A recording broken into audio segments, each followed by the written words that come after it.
All right. We are live.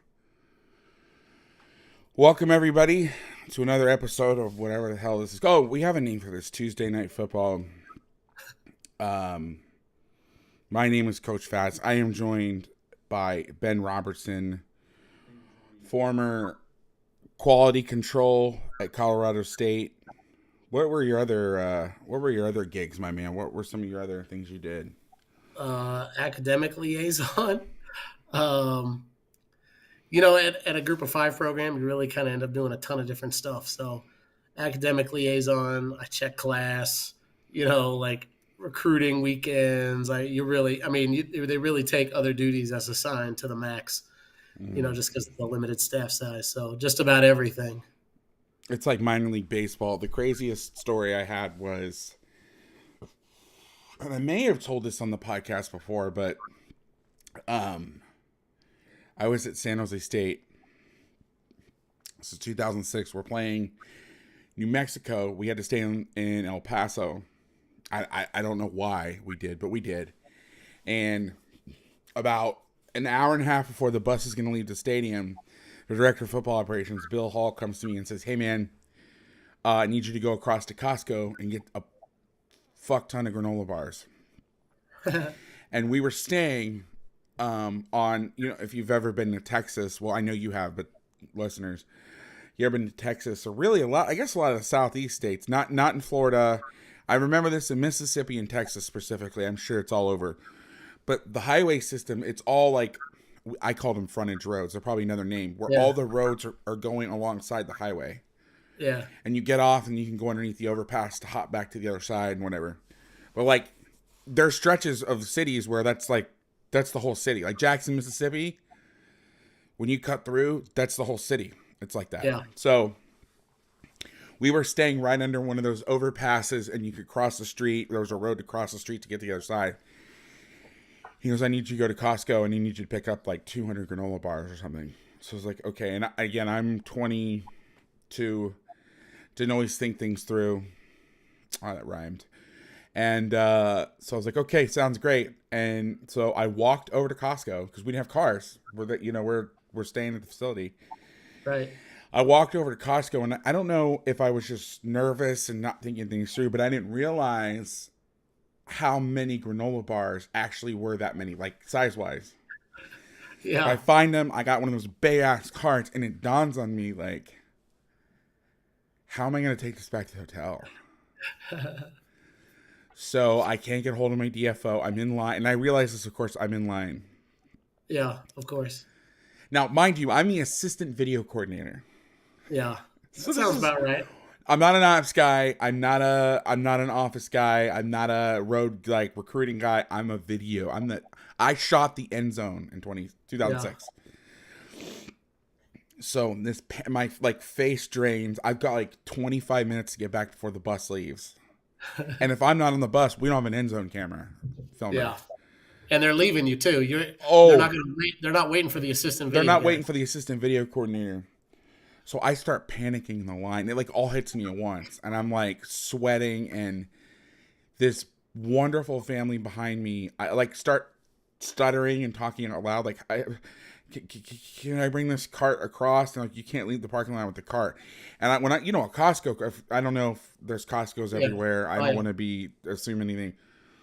But Costco are these giant superstores, for those of you. I know I have a lot of European viewers. We have a visitor behind you, Ben. That's my wife. She's all embarrassed now. Hi, Mrs. Robertson. So this really nice family behind me, they were going to the UTEP game because we were in El Paso, which was right around the corner apparently. And they're like, "We'll help you out." So I hitchhiked with oh my goodness, eight giant, I don't know how many it was. It was 6 to 8 giant boxes of Nature Valley granola bars. And I had no money. I was like, oh my God. And it was right across the street, but the fact that they helped me load it up and helped me but I'm like, you watch, well, I guess, this is 15 and a half years ago, but you watch Narcos and shit, and you got Juarez on the other side. Yeah. I mean, they were a little older, probably in their 50s, but I mean, that could have been anybody. And I could have been going through a joyride across the border. Like, you have no idea. Because, like, right across, there was a sign in El Paso, and I don't know how prevalent this is on the border, but I remember laughing because there was a sign that says, when you were in the Mountain West, so you played New Mexico a lot, right? New Mexico State? I mean, we play New Mexico every year. I'm sorry, New Mexico State. No, we don't. They're independent now, I think. Oh, okay. So we don't play them. But that's, I know. So they dropped me off. I like load them on. The bus is running. I had to like sprint up to my room to grab my stuff that I needed for the game and sprint back down and literally almost got left. So, I know, and there's so many other stories. When I was at Millsaps, I was a corners coach, and they're like, we had to do trunk or treat, which was basically in Jackson. It had been so dangerous that they never done trick or treating. And my favorite things, we had Fat Monday. So Fat Monday was Brandon Lechtenberg, who I've had on a bunch of things, Ronnie Wheat, who you know in Nevada, and myself. We would game plan. Well, I didn't have much input at that time. And it was like it was the one day of the week that made everything else worth it because I got to learn. And I remember I'd get pulled off. I remember around Halloween, I had to go to Walmart and buy like Halloween candy for like 100 players to hand out. Yeah. I had 2 full carts. I was like dragging them, you know, and I'm the corners. Like, I'm not a GA. I'm not a support guy. I'm not the assistant. I'm a fucking full-time college football coach, coaching corners, and I'm finding where the Snickers are. I mean, it's just, if people knew anyway. Because we don't have a somebody covering the teams running us today. I had to like just throw in some fun stories. Yeah. Before we get started, what is the craziest thing you ever had to do working in college football? I don't mean like dangerous or what, but like just wildest, like out there thing that nobody would ever expect. You know, it's like a combination of a bunch of stuff. It's like, hey man, take my Cadillac through the car wash. You know, like, hey man, I got my kids a trampoline for Christmas. I need help assembling it. Can you come over and like assemble this thing? Did they pay you? Yeah. Well, as long as they paid you, could you say no, or was did they pay? Yeah, like, you were compensated. And like some coaches are really good about it. You know, like we had a coach in the past who would be like, hey Ben, will you go to the store and buy me a log of dip, right? Which costs about $20, right? But the guy would give you $100 and then just let you keep the change, right? And so like that was totally worth it because that was like the best part of the week, right? You know, like hell yeah, I'm gonna make $80. Well, and you were a kid, and just so you guys don't know, and this kind of changed over time. Like I remember when I started, quality control guys were like, that wasn't like a position. It was like a right. Yeah, it was kind of like made up at first. It was the guys that were under the GAs that were like we want this guy, but we can't have him as a GA. Yeah. And then it became like those guys got paid. What's worth like Ben? I mean, we're not getting into personal salaries here, but like Ben wasn't a graduate assistant making $800 a month and living, you know, in a dorm room or some shit. Like it was a real job, but they would still help you out. Yeah. Some of these QCs at these big schools make 6 figures. It's wild. Oh yeah. I mean, like, and I'm not talking about like Butch Jones coming to Alabama type of QC. I'm talking like I'm talking about like never heard of, film, draw the Visio, like guys sit. Yeah, I mean, we sit in a dark room and you know, There's some really good money to be made. You know, QC. You know, like it's kind of funny though. You get stuck like, okay, I'm making $110,000 as the QC at this SEC school. Like the next you know progression for me in my career is to go be a position coach like in the FCS or something, and that job's going to pay me depending on the school somewhere between like $50,000 and $80,000. So you're talking about like a huge pay cut. It's like, why? Well, I'm going to give up 40-50 grand. Yeah, you know, like should I just stay here and be? Yeah, but then like you're the QC forever. You know what I mean? It's like. At some point, you have to get on the field and coach. Yeah, QC used to be a stepping stone. I know a couple guys that like they like doing it. They're not like they get to work with the players in the classrooms and stuff. They don't. Yeah. They're not out on the field coaching, but like they kind of enjoy that because they get to do football, but they don't have to worry about recruiting and shit. Yeah, and that's kind of the thing as a QC. Technically you're not allowed to coach on the field, but you certainly get plenty of time with. Yeah, technically. Technically, yeah. um, you get plenty of time with the players. Hmm. It's not like you're just some guy they've never seen before. Like it's not like that.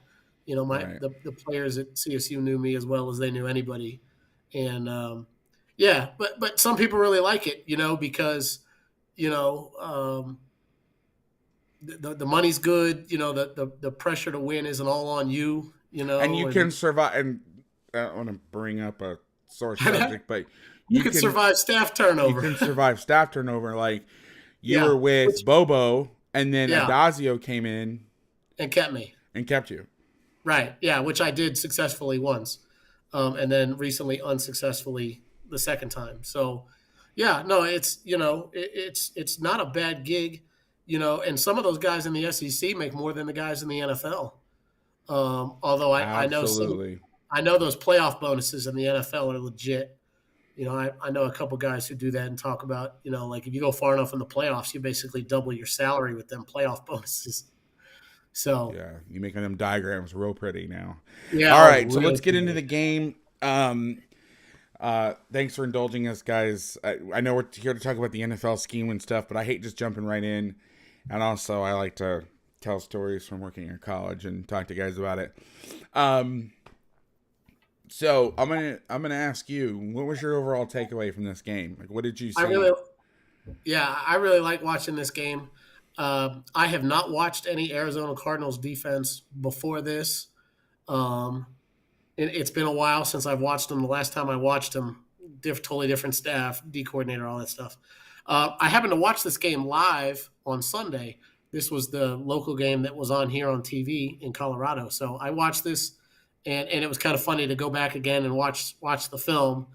And I remember like specifically being right about some of the things I thought I saw as I was watching it live, and then some of the other Yeah, stuff I was like, oh, I was wrong on that. yeah, But I really liked that. I thought they had a good plan um, for the Cowboys. Um, there's some really cool stuff in here. You're going to see there's some cover two pressures in here, some two trap.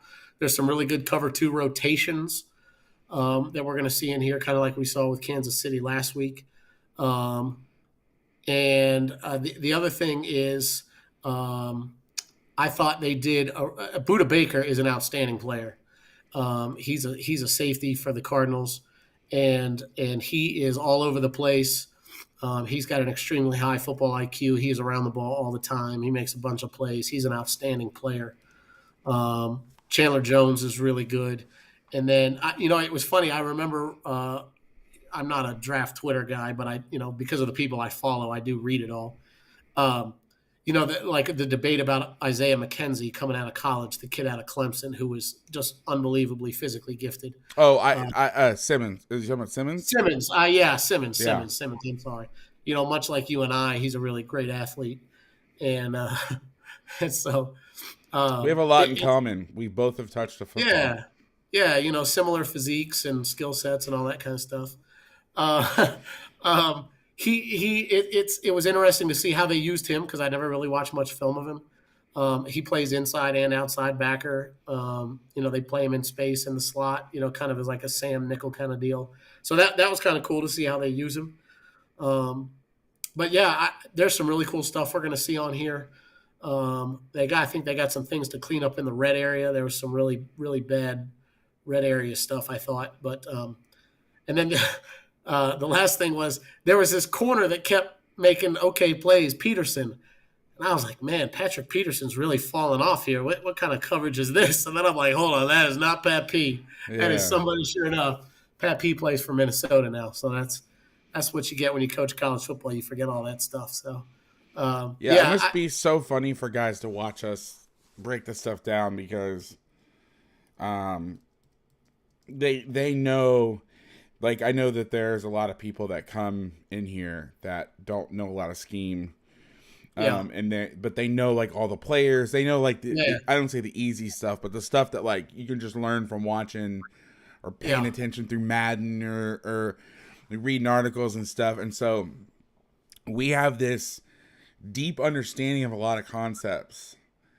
And then, but we don't know who the like basic names of Yeah. people. Like that's the fun thing. That's why I always love having somebody like a writer or some sort of thing to join me Yeah. for this sort of thing, because I'm like, who's that? But today I was like, let's just do me and Ben. So anyway, Yeah. well, let's get to the game. I'm gonna go ahead and go full screen here. Now I'm gonna try to hit every play. Okay, we'll go for And it. some of them it'll be quick. So like I know the first play. Oh, don't tell me my clicker's not gonna work now. All right, there we go. Nothing worse than when your clicker doesn't work. The first play, you got a bear front, rushing 4 people. We got 11 Yes. personnel. Yeah. So, and I think this is something you see though, like the Vic Fangio guys do a bunch. They're playing like base, like a big base versus 11 personnel. You know, you come in and they're going to try to stop the run, all this stuff. But yeah, so this is like base cover 3 week. This is Buda Baker coming down into the box late, right? This is like 3 week buzz, Mm-hmm. right? Because you got Chandler 55 is Jones dropping off.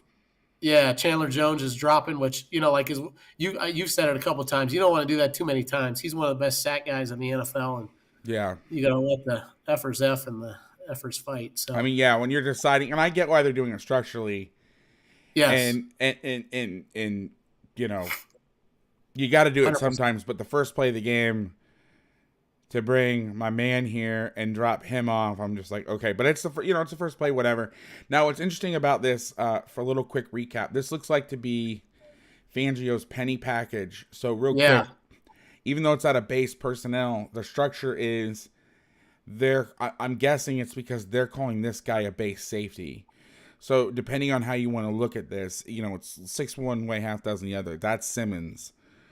Technically he'd be an inside backer, but right. it's whatever. So 3-3-5 personnel. So they're bringing Penny. This is what they call Penny, and I believe Joseph was with Fangio at some point.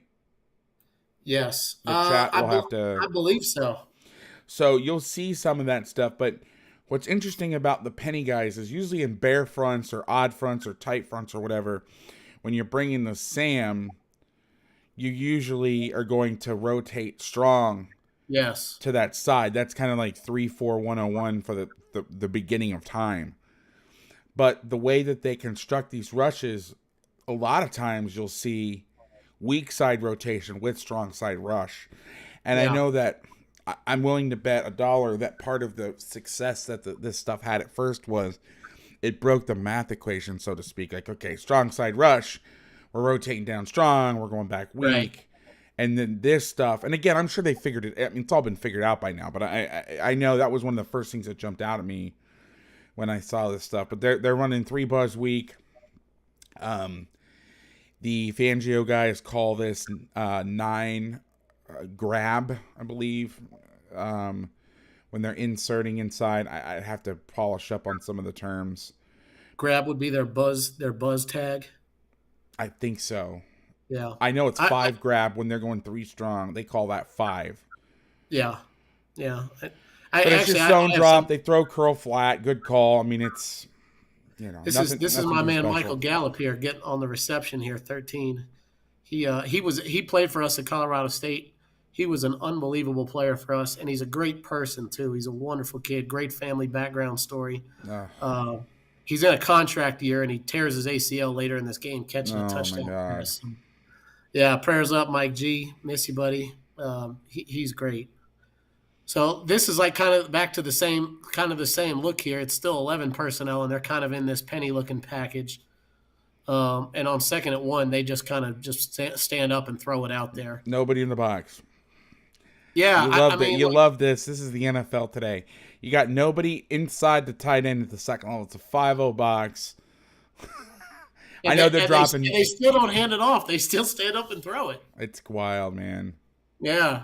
They get yards. I mean, hey, they get yards. I mean, first down, right? Yeah. 2nd and 1. They get what they need. Move the chains. Gallup again. 25 on the left side. He's the rookie out of Tulsa, I believe. And on the TV broadcast, they were saying he hadn't played very much yet. He got more playing time in this game than he had. Yeah, Chandler Jones, man, he's a player, that's for sure. You better figure out where he's at. He's 13 unbelievable. personnel. This has always kind of made like as a defensive guy, like okay, this is like offensive guys. Like someone straighten me out here This on is this. actually Like 13 jumbo whatever. they got some This is no linemen lineman on. right here. Yeah. So like okay, this is a good football play, right? You're running a little zone insert play, right? Trying to cut the Mm-hmm. defense in half, blah blah blah blah blah. Okay, I got all that. But like to me, this just seems like a wasted. These 13 personnel plays almost seem just like wasted plays. Like unless you're gathering information for short yardage, like okay, what front will they be in? What coverage structure are they going to like versus 13? Like what would be a good short yardage call? Unless they're gathering information for later in the game or a certain situation. Yeah, that's got to be it. This just doesn't make much sense to me. So if you're an offensive guy out there, man, straighten me out on this. I need help. Yeah, some of this stuff it's tough because you feel like okay, it's 1st and 10. It's the opening script. They're probably trying to see how you're aligned to it. Maybe the Cardinals have had a game in the past. They didn't do a good job against it. You know what I Yeah. mean? It is a copycat league, as we Yep. know, but that sort of thing. But you got Simmons now tucked in the box, so it's still the same defensive personnel, but now he is in at linebacker. And this is what, to riff for a second, this is what Staley and Fangio did not have. One of my few critiques of Fangio and Staley is that they're by defensive personnel, they were very predictable in terms of their fronts. So when they were true 3-4 personnel, it was going to be odd or under. If they were 3-3-5 personnel, it was going to be penny. If they were 2-4-5 or 4-2-5, it was going to be over. And so you could predict a lot by their defensive personnel. What the Cardinals have, which I think makes them more deadly, is this guy right here can play inside backer and nickel and on the roof. And so what that allows you to do is it allows you to be more flexible in your defense. I still say the best college defense structure I've ever seen was 2017 Georgia. And they had a similar setup, but it was this guy that was the hybrids. What they did is they called it penny. And so this guy, they could play everything in their nickel stuff except for Brackett and Stubby with the same people on the field. So this guy would walk out and play like quarters, and they'd rush their jack or whatever. And then if they wanted to go into their base personnel, they could do that, or their base looks like under front here. And they could also go to tight front and have him walk out, and they would bring him a lot. But you could do so many different things. And that's one of the advantages that Vance Joseph has at the Cardinals that the guys like Fangio and Staley didn't have, because they don't have it. Not that the guy's dynamic. I mean, not that their guys weren't dynamic, but they were very much, typecast. Now, at the end of the day, you want to do what's best for the defense, and if that means being a little predictable, but you're better in terms of like you're more efficient or you're able to run these calls more, then do that. But that is one thing that I noticed right off the bat. But I agree with you in this 13 personnel stuff. Unless you have some edge advantage or something, I don't really get it. So you got 2nd and 6 now. Next play, we got the Russian 5. Yep. So here, Buddha's showing 3 weak right here. You get motion to 2x2, and then they bail to Tampa, which they play quite a bit of in this game. They get there a bunch of different ways. Mm-hmm. So good disguise, change up the picture, and then here comes the insert rush here too. Here comes this inside backer here to make it a 5-man rush. So like the matches are a little goofy, but this is something they do a couple times, and as you can see right here, I think this is a bust. I think he's supposed to drop. Because watch the 3 technique here. Watch him trying to contain cop here. Yeah. Yeah, and this is something they'll run this a couple more times in the game, and that weekend drops. So you're right. That was a bust by 52. And if you follow me, you know that this is one of my favorites. Simple pressures, nothing earth-shattering. It's called whip fire zone. I've talked about it a lot, but they're doing it at too high. And basically it punishes teams that try and release 5 into the route a lot, because you get the 3 technique, and if the guard stays on this, if it's scat protection or man protection, and the guard stays on this here, and this guy rushes, he's able to go. And because you're playing zone behind it instead of a fire zone or a man concept where he may have to peel, and then this guy could work here back to the blitzer, you're not able to do that because you're playing zone behind it. So if he goes, he's still going to be in the rush. He's still going to be in the rush. He's still going to be in the rush. Again, nothing earth shattering, but just a little, and sometimes it's just a different look. All you're doing, you're bringing this guy and you're dropping this guy, and everything else stays the same. But the shell, how they disguise this is beautiful. And if he drops right in this window, I mean, because this looks like one high, even until, I mean, really, it took for me to be like, okay, this is clearly a half. Yeah. To be like, is the middle safety messed up? Because when they're bunched like this, and here's the other thing, when they're bunched up like this, you don't need a half safety standing back here. Yeah, you don't need any width. Yeah, so you can play it from, he's still able to do it. Because they're both not going to go vertical. You usually don't bunch up to both go vertical. So he's got it. Right. All he's knowing is, I got to play over the top of one of these cats. I just don't know who. Where you don't need to get like this guy way out over the top. And it's probably the receiver who's on the ball, not the tight end who's off. Yes, absolutely. and like that's why I opened with saying how smart Budda Baker is. He does a lot of really smart, instinctive things. I mean, look at this guy's unblocked. I mean, if this guy drops, this is exactly why you call this right here. Yeah, because the back swing, I don't know what the protection is. It looks like it's man. I can't tell. It looks like half slide. I think it is. And then he is just like getting out of here. I mean, I don't understand. Some of these, it's like if it's not an immediate threat, we're going to throw hot or whatever. He gets out of there. I don't know what would tell him to go with that guy going, if it's not scat protection. Yeah. And they do a good, Budda's a smart player. They do a good job showing the weak rotation and get the line to slide that way. It becomes a 2x2 formation. Mm-hmm. So even versus 3x1, if they stay in a 2 high, they're going to turn to the 3x side, and then they're going to be able to pick up that blitzer. So really, let me go back. Really I want to go back to a play. This play right here. Yeah. Okay, so I just thought of something, and forgive me if I'm attributing this to the wrong person, but I met with Ali Connolly, who I love from The Guardian, and we talked a couple months ago. We were talking about different ways to play boot and things. And I remember him saying, especially when they had J.J. Watt, they did a lot of stuff where they would ignore the boot and they would just send him for the quarterback. And it opened up the cutback. I just thought of this. Sorry, I'm bouncing around. But that they would just send his ass to the quarterback and kind of give up the cutback a little bit. Because those boot plays are so explosive, they'd rather give up the extra couple yards on the zone than the boot. Maybe that's what they're trying to do. But they block him. I don't know. I was just randomly thinking about this. Yeah. I mean, maybe I'm totally full of shit because they end up blocking him. But maybe they're trying to see, okay, how are they going to play this stuff? Anyway, just a random thought. Moving on. All right. Over front, you're going to get duo to the bunch. They check it. So here they're playing that weak rotation cover 3 buzz again, which is kind of funny because what you're really doing in the fit now is poor little Budda Baker, who's not a big guy. By rule, he's got an A-gap fit here. So you're putting a safety at 10 yards off. He was a little guy to start with, and he's an A-gap fitter on a duo play. But of course, Chandler Jones does what good players do, and he just kind of whoops this block and gets a 2-yard TFL here. Yeah. And I'm thinking maybe the Cowboys don't climb. Again, for those of you, are you guys hearing a stutter? Yeah, if you guys are hearing any weird shit, let me know. I don't want any issues. So if you guys see anything or hear anything, or please let me know. Maybe they didn't climb. Maybe they felt comfortable. This doesn't look like a guy who's comfortable playing an A-gap. He looks like he's about to drop, doesn't he? Doesn't he look like he's about to stop? I don't know if he thinks it's play action. I think that's what he's worried about is he's about to get play action. But, he's also about to be one-on-one in the hole with a back who weighs 30, 40 pounds more than he does. I'm sure that's not good business over the long term.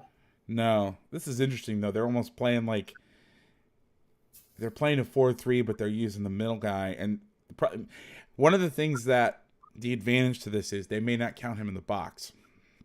Yeah, no, for sure. Especially in duo, if they're coming here. They're thinking, all right, we'll go to this stack, and then he's free. I mean, right. That's where maybe Vance has their rules dialed. And again, we are just We are guessing again, and I say this every week, but I just want to make sure you give this caveat. There's so much that you can pick up on tape, but sometimes there's not. I don't watch the Cowboys every week. I don't watch the Cardinals every week. I'm not in the position rooms. I'm not in the meeting rooms. Hell, even the players don't know why they're doing this stuff a lot of the time. Hell, some of these defensive coordinators don't even explain to their staff, like, we're doing this. Okay, cool. Yeah. So we're guessing here, and I want to be very clear. For those of you who are new, or you're like, oh, God, these guys have all the answers or whatever. I don't have all the answers. So I just want to be very clear that and a lot of this stuff, unless you are in that room, you'd have no clue, because they clearly check this play. Yeah. So they come up, they see something. There's something in the call. They got in the headset, or it was part of the play. Or it's a dummy. Maybe it's a dummy call. He is checking this, and so whatever they saw in film, and then whatever the counterpoint is by the Cardinals, I mean, we don't know that. So I just want to be very up front, because a lot of this stuff is guesswork. It's educated guesswork. But yeah, like you said, Chandler Jones just beats the shit out of the tight end, and -1. Looks like we have a boot here. 3-by-1. We got 11 personnel, 2nd and 11. Yeah, so they're doing this kind of, you can see the difference here. They're playing cover 2. Yep. But they're playing it. Here's that same pressure again. It's the exact same. Like a cloud concept over here, like more of almost like how you'd play a numb tight end, if that makes sense. Like how close he is. Yeah. Maybe with the split, again, and the split may be, and this is, again, we don't know, but with this cut split, maybe he had a tendency to run inside routes. Yeah. So you need to get width. I mean, we don't know. But is this whip fire zone again? Yeah, it is. Does the end drop this time? Yeah, see the end drop. You could see him robot for number 1.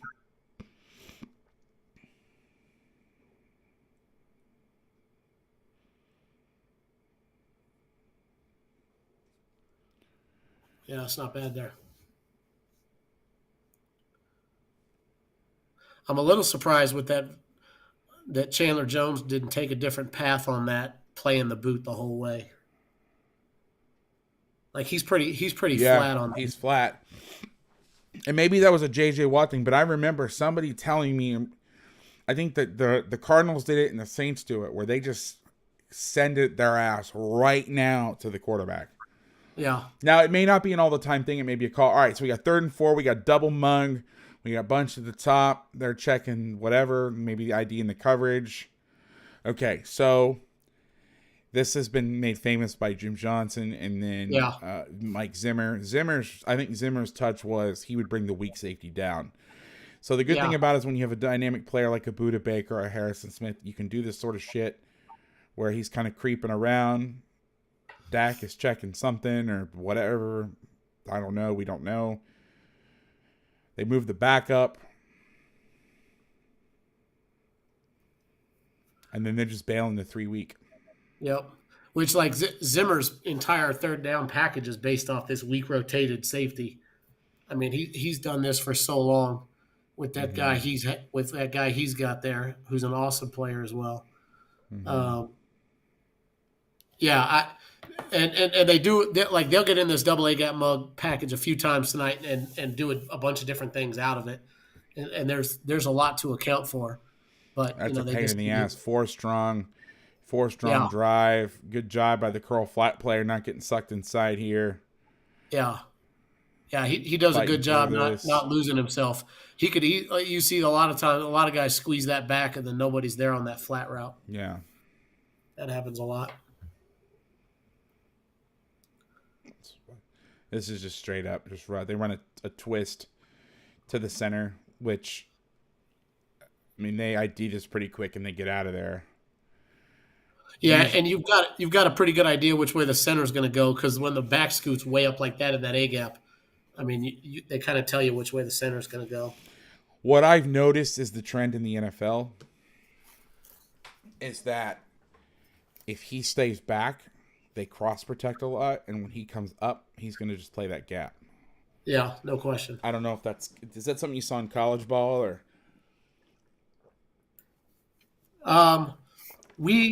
For us, Doesn't Nevada run a lot of this stuff? Yeah, they do. Yeah, they do. Yeah. Remember talking to Ronnie about that. All right, next play. Get a hit on the quarterback, 3rd and 14. So I believe there was a penalty on that play. So now we got 3 buzz. So we're going to buzz rotation. You have a safety insert in between the curl flat player and the hook to curl player.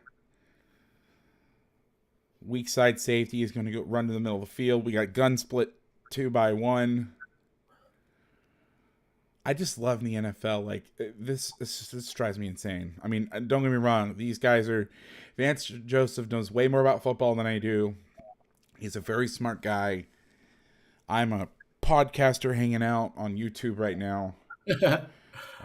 As the PFF guy calls me, I'm a podcaster. I was like, oh, okay. Well, we'll ignore the 15 years of coaching and all the consulting I do now. Anyway, so I just love this. I'm gonna run buzz. I got a fast guy running past me. I mean, there's guys open. Yeah, and it doesn't faze me like one bit. Spot dropping just makes me insane. I know, but they do it so well. You're like, wow, I could never get away with that. Look at this guy. He's going to go and then flip it, sail. He's going to get width and then sail towards the sideline. That's awesome, actually, because it makes him think they have the fade and the out, and then he's there. I think that's what makes Dak clutch it down, isn't it? He thinks he's got it. Yeah, he thinks he's got the sail route and then realizes, no, that's going to be a pick. That's dirty. That is dirty. Let's watch the protection here. Just a straight 4-man rush with no, they got some twists going on. I don't really know what's going on in here. Chaos ensues. Yeah. 45 keeps it alive. Good job. All right, next series. We got enough. All right, so now they're in 12 jumbo, or 12. That's what we would call it. So really, I would call this 13 jumbo. So the third tight end is a lineman. What did you guys call that? If you got 12, if you got 3 tight ends, if it was 13 personnel, but one of the tight end was a lineman, how would you call that? So we went back and forth on this as a staff. Some people wanted to call it 12 big. Oh, fuck. I forgot about that. Yeah, this is a great play by Buddha here. He's just like, hold on, hell no, I know what's coming. Could you imagine if he would have grabbed that and housed it? That might have been one of the greatest. If he would have picked that off and housed it might have been one of the best defensive plays I've ever seen. Yeah, I mean, I don't know what tells him to do this, if he's seen this play before, if this is just him being an instinctive dude and going for it. I have no idea. But what a play. I mean, that's the stuff. I mean, you just can't coach that kind of stuff. Guys can either make that play or they can't. Yeah. And he can do it. So congratulations to Buddha. Oh my God. I've never wanted somebody to make a play that I haven't could care less about. So those of you guys who are just joining for the first time, I'm a group of Dolphin fan, but I'm a scheme fan. Like I don't have real attachment to any of these teams. I know this is the second time I'm featuring the Cowboys offense, so I don't want anybody to think I hate the Cowboys at all. Like I honestly couldn't care less. But God, this would have been such an amazing play. Yeah, that's I've never wanted somebody to make a play so bad in a team I'm not even rooting for. All right, 2nd and 10, 11 personnel. We'll just get an inside zone. You get the 3 week against trips. This is where a lot of the Saban guys would they would check whether it was Bronco or whatever, depending on the world that they're in. Mm-hmm. But you would play 3 buzz here to this formation. They just play out 3 week and they're just so dominant up front. I don't know if it's just that they're just dominant up front. This is the shit that makes me laugh, dude. Like if I lined up like this in high school or college, we would get destroyed. I know. I mean, but like, look at the running back. Like, gee, I wonder what his path is going to be based on his alignment. Like, that's a shitty run. Right here, he should have stuck his foot in the ground and gone here. I don't know what he's doing. He does later. He does later. They run the exact same play. He does later, and they get a nice gain off of it. He basically runs it up on the safety. I love this. This shit never gets caught. He's grabbing him by his name on the back of his jersey. Yeah. Like if that's not holding, I don't know what is. And my guy still makes the tackle. And still makes the tackle. F you, offense. All right, 3rd and 8. Cowboys convert on this play. we got 3x1 with the cut tight end, the Joe Brady special. I know he's not the one to come up with it, but that's who I automatically think of. The Travis Kelce special. They're sugaring up. Dak's doing all sorts of checking. They're showing whip fire zone again. Yeah. He checks again. Was that a second check, or am I on no, drugs? it's a second check. I think initially at the very beginning. So I watched this play a bunch and actually put some real thought into this. Oh, here we go. Yeah. Yeah. So it is whip fire zone. At the beginning of the play though, so again you get this weak rotation here by Buddha. He's got the dagger route wide open right here. If he throws it right now in the middle of the field, could not be more wide open. I mean, he's got a fairly clean pocket. I mean, you'd think he'd just slam this thing right in there to whoever's in the slot. I'm assuming it's Amari, but how did you defend? Did you guys run a lot of Tampa in your years in Colorado State? You know, like as a third down and extra long kind of deal, yeah. We did not major in Tampa. How would you have played this route as he sinks? Would he just see? This is where spot dropping drives me insane. Yeah, sit here, but now your threats are, and this is where dagger is such a good concept, right? Well, they're going to run the dagger between 2 and 3, not 1 and 2. But they're kind of because. Oh shit! You're right. That's why I was wondering. I was like, how does this not fit up? Yeah, that's a really good concept. Now, so this week, would you have the weak curl player squeeze back like a lot of these guys would? Yeah. So like you're basically getting 4 strong here, right? Because the back goes strong. So yeah, that weak hook player would be pushing front side hard. Yeah, that's the only way you can pick that up, right? Yeah, it's going to be a completion every time. He's got to leverage the back. He's got to stay on 3. Yep. Now, did you guys ever do, and I've heard of people doing this, it's one of those things, it's like a Sasquatch, you heard about it, but I've never seen it, where if you get, now, the Cowboys, and I noticed this when they played the Broncos, they did a really good job where they would get 4 strong, but they wouldn't line up in it, so you didn't get the alert. Yeah. And these guys are so fast in the NFL that they can step up and still get out here fast. Yeah. And it really screws up the defense. But did you ever see anything where if you got Tampa and you pushed a 4 strong, where you would ever push and the weak hook player would end up being the Tampa dropper? Did you ever see that? Because everywhere I was, when I asked that question, they say, "Oh, we just play with depth, force them to junk it short, and then you rally to the ball." That's like, basically what we said. I don't remember ever seeing that, but I would. Because then the problem is the backside. Now you're you know what I mean. The corner would have to man up on the backside. This is why I don't like Tampa 2 to trips. Yeah. Because now the backside corner, like, what do you tell him? Like, hey, man, it's not really Tampa anymore. You kind of got this guy because you're losing this guy. Yeah, it becomes almost like a cut or clip or whatever where you're poaching the front side. Right, yeah. Let's watch the blitz. They know it's coming. Yeah, and okay, so for me, and I know, okay, so this is one of the things. When we did whip fire zone, with 3 fire zone, there's ways that you can do it to, and our bonus fire zone when I did with like the Bears video, there's ways you can get away with it, but when you're running these Tampa 2 pressures, for my money, you have to bring it from a certain side. You can't bring it to the back because the coverage is a full field coverage where you need all the pieces. So you couldn't be like, I mean, I guess you could, where you'd be like, all right, you're going to come from this side, unless you switched it to him and then he did his job. I don't like bringing whip away from the running back. And especially don't like it 2 trips. Like, I only like it from away from trips. So, like, if you're a Fangio guy and you're doing shit like Fangio, what they'll do is their rule, by rule now, again, you can always change rules. Their rule is that if it's 2x2, it comes to the side of the back. If it's 3x1, it's away from the trips, I believe, is the rule, the official rule. Yeah. But yeah.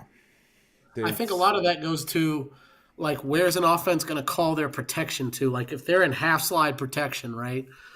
So if they come out in 3x1 and you've got a split safety look, they're gonna slide the line to the trip side, right? Because there's more defenders over there. Yeah. So that's naturally where you've got more threats. So I would imagine as a default, they're just going to call it that way. Yeah. So, but if you go back to the very beginning of this clip, Yep. Buda Baker's doing his "I'm going to show weak" deal, Yeah. right? So yeah, so here's Buda down here, and the whole point is like, okay, I think he moves the protection weak, and now he sees Buda bailing, and he says, okay, hang on, hold up. We need to move the protection back to the trip side. They're going to bring this goofy whip fire zone on me again, or they're going to bring some kind of strong pressure, or they're not going to bring any pressure, and I just want the line to slide to the trips anyway. Makes sense. And so I mean, that's what it looks like. It's the cat and mouse game between like the quarterback and the safety. All right, we'll just buzz through this one. We got 1st and 10, 11 personnel. Stretch or no, I'm sorry, inside zone fake, screen weak. Get a good job here blocking it up to the tight end. Dalton Schultz. Watch the end zone of this. My brother's a Cowboy fan. He's a big Schultz guy. They really like him, I guess.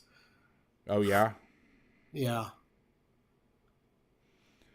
I'm actually going to do something real quick. We're going to vamp for a second because I want to change some of the tags here so I get some more information.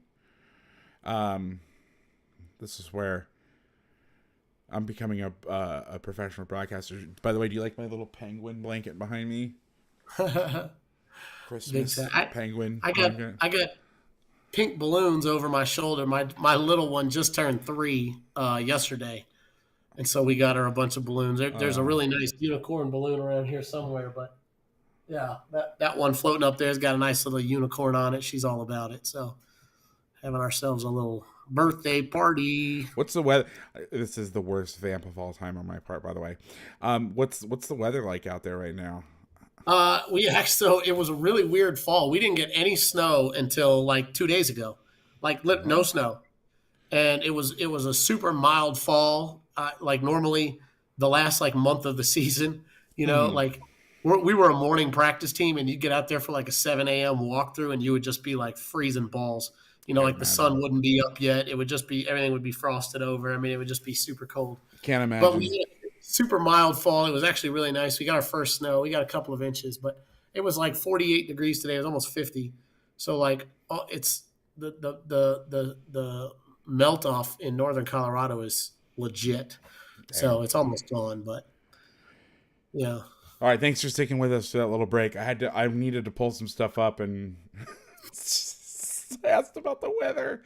All right, so we got 3 cover 3 week. Here we go. Next play, 1st and 10. They fake stretch, boot strong. Let's see how they play this boot. Get 9 yards, 2nd and 1, where you want to be at. Well, they all do a good job of getting. They do a really good job versus the stretch of getting vertical, right? Like the way to attack stretch is to get vertical, right? Even like look at 55. He's even about to take the inside here. Right, because as a defensive lineman, if you just try to run with this play and say like, "Oh, I'm going to play my gap," like you might even stay in your gap versus the stretch scheme. But all you're doing is making the gap so big, the back has a ton of space to operate. So it's like, yeah, everybody's in their gap, true, and we're playing gap control defense, but the gaps are so big now. Look at all this space the guys got to operate in. Right. So they do a good job getting vertical. The tight end does a good job on the 6 technique. Yep, there's our guy. Watch this guy right here. So this is, some people say, how can they tell the difference? Old school coaches would tell you can tell the difference between a play action and a run by the sound of the pads making. But this elephant's on parade. These guys are facing the sideline because in the NFL, the rule is you can only go 1 yard downfield. You should know right now that's not stretch. And this guy actually starts to pop and and you can also see the disconnect from the handoff. I mean, he's not in a position to get that handoff. He's already working back, but the ball gets to the perimeter and they get 2nd and 1. But you get everybody's back like that. It ain't stretch. It's naked. We got 11 personnel. We got cover 3 again. Let's move past all this shit. They flip the back. They're bringing the nickel off the edge. So like most people would say, all right, versus 3 open, we're going to make some kind of swap call, right? And like Georgia, Alabama would, they'd check money go, right? And just move the blitzer inside. But Arizona's like, nah, we're gonna have our guy blitz. Like, who Yeah, cares what the formation is? They do this 5 or 6 times, and at first I was like, I wonder if he was supposed to swap that. And then as you yeah. start watching, thinking about it, you're like, no, they just want this guy to blitz. What coach is talking about is a lot of times when you get 3 open receivers, if the nickel, whereas where Simmons is supposed to be right now, is supposed to go, you would switch it to this guy so he could stay out here as to not have to, one, not give it away, and two, not a huge distance. Because the skies is great, but you tell the kids day one, well, these are grown-ass men, I mean kids, but you never align or disguise yourself out of doing your job.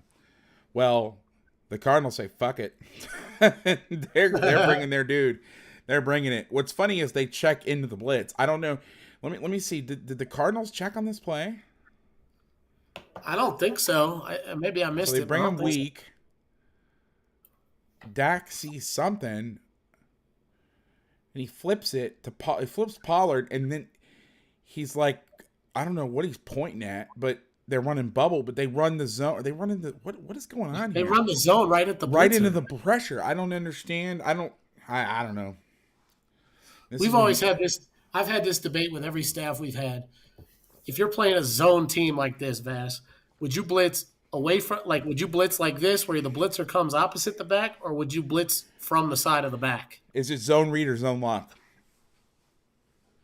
Here, I would say you're going to get a lot more zone lock. Blitz away from the back. If it's zone read, I like to blitz to the back because you get 2 off the edge. Yeah. Now, this changes the math right here because my whole thing is, I don't want to get into TCU world, but now it's a little different because they're only in a 1 linebacker box because it's trips. But we had a rule. We like to chase the dive, but we would say by rule, we had we called it dive bomber, chase the dive, right? Yeah. But our rule was we never bombed the tight end. Yeah. Unless we made a bat call, which means bomb at tight end or bomb a tight end, where we would chase because you're gapped out. Unless this guy, like there was you know what I'm talking about, but there's a team I helped game plan for. This kid was like the top 3 running backs in the country. Yeah. This guy never kept the ball. So we said, fuck it. We're going to put a 30 backer here and we're going to go and do that, which I've never done before. But, you know. Like in the NFL, where you're going to get way more zone lock than zone read. I would blitz in. I especially if it's outside zone, because when these guys are trying to take these real wide angles to reach people, it's so much easier to come inside here and then get vertical. Oh yeah, yeah. This is just, I don't know what this is. This is a cluster fucking half. All right, we got a fullback run alert. 3rd and 1. We got 11. So I would call this. Our naming was, and we got this from TCU, I think, if it was one of the tight ends was a lineman, it was jumbo. If 2 of the tight ends were linemen, we called it elephant. So to us, this would be 13 elephant, meaning there is 1 back. Actually, no, I'm sorry. This would be 22 elephant because you got 2 backs. No, wait, who is this? CeeDee Lamb? That's CeeDee Lamb in the backfield. And that's Pollard? Yeah. Okay, so the technically the personnel would be, and that's the tight end. Down. Okay, so is this a tight end here? This is a tight end. Yeah. Yeah. So we have 1 back, 1, 2, 3 tight ends that are both linemen, and then a back. So this would be 13. For me, this would be 13 elephant, 13 E personnel, meaning it's 3 tight ends, but this guy and this guy are linemen. So if it was just one, if this guy was a tight end and this guy was a tight end and that was just a lineman, that would be 13J. Some people call it big. Like some people call it big. They would do it first. Like that would be B13. That's what TC did. It'd be B13 or E13 or whatever. But that's just, it's all semantics. We get a fullback run, which is not really a fullback run, which should be the part about this play that I don't understand is, like, this is a receiver, and I get why they're doing that to not trigger. I think they do this so they don't trigger some weird sub package, even though they bring in 7 linemen. But this is like the play that's telegraphed. It's been a while since I've seen a play telegraphed this strongly. You have your all-world receiver at tailback on 3rd and 1 and your tailback at fullback. I mean, come on, man. Honestly, I'm surprised CD doesn't go the other way and then he'll carry out some kind of like speed option fake or something. Yeah. So the reason the reason that you don't call it, or I don't know if you were saying, I was going to ask why not call it 23 because you thought that was a running back. So this is a quick aside. So as a defensive coordinator, for you guys who are a little newer to this, and again, I know that we have experienced coaches watching, have been coaching for 30 years. I know we have guys that barely know what an A-gap is, and they're trying to learn. So I'm going to cover all the spectrum. But so when you go out as a defensive coordinator, you only know a few pieces of information. Oh shit, I didn't know you were standing up. I cut to you, and it was just your torso, and you're tucking in your this is because I can't see Ben. So the thing is a little peek behind the curtain. I can't see Ben right now unless I click on the camera. So I don't have no idea when I click what he's doing. So apologies, Ben. I wasn't trying to embarrass you. No, I was just standing up. I've been sitting down for a minute. I just needed to stand up for a sec.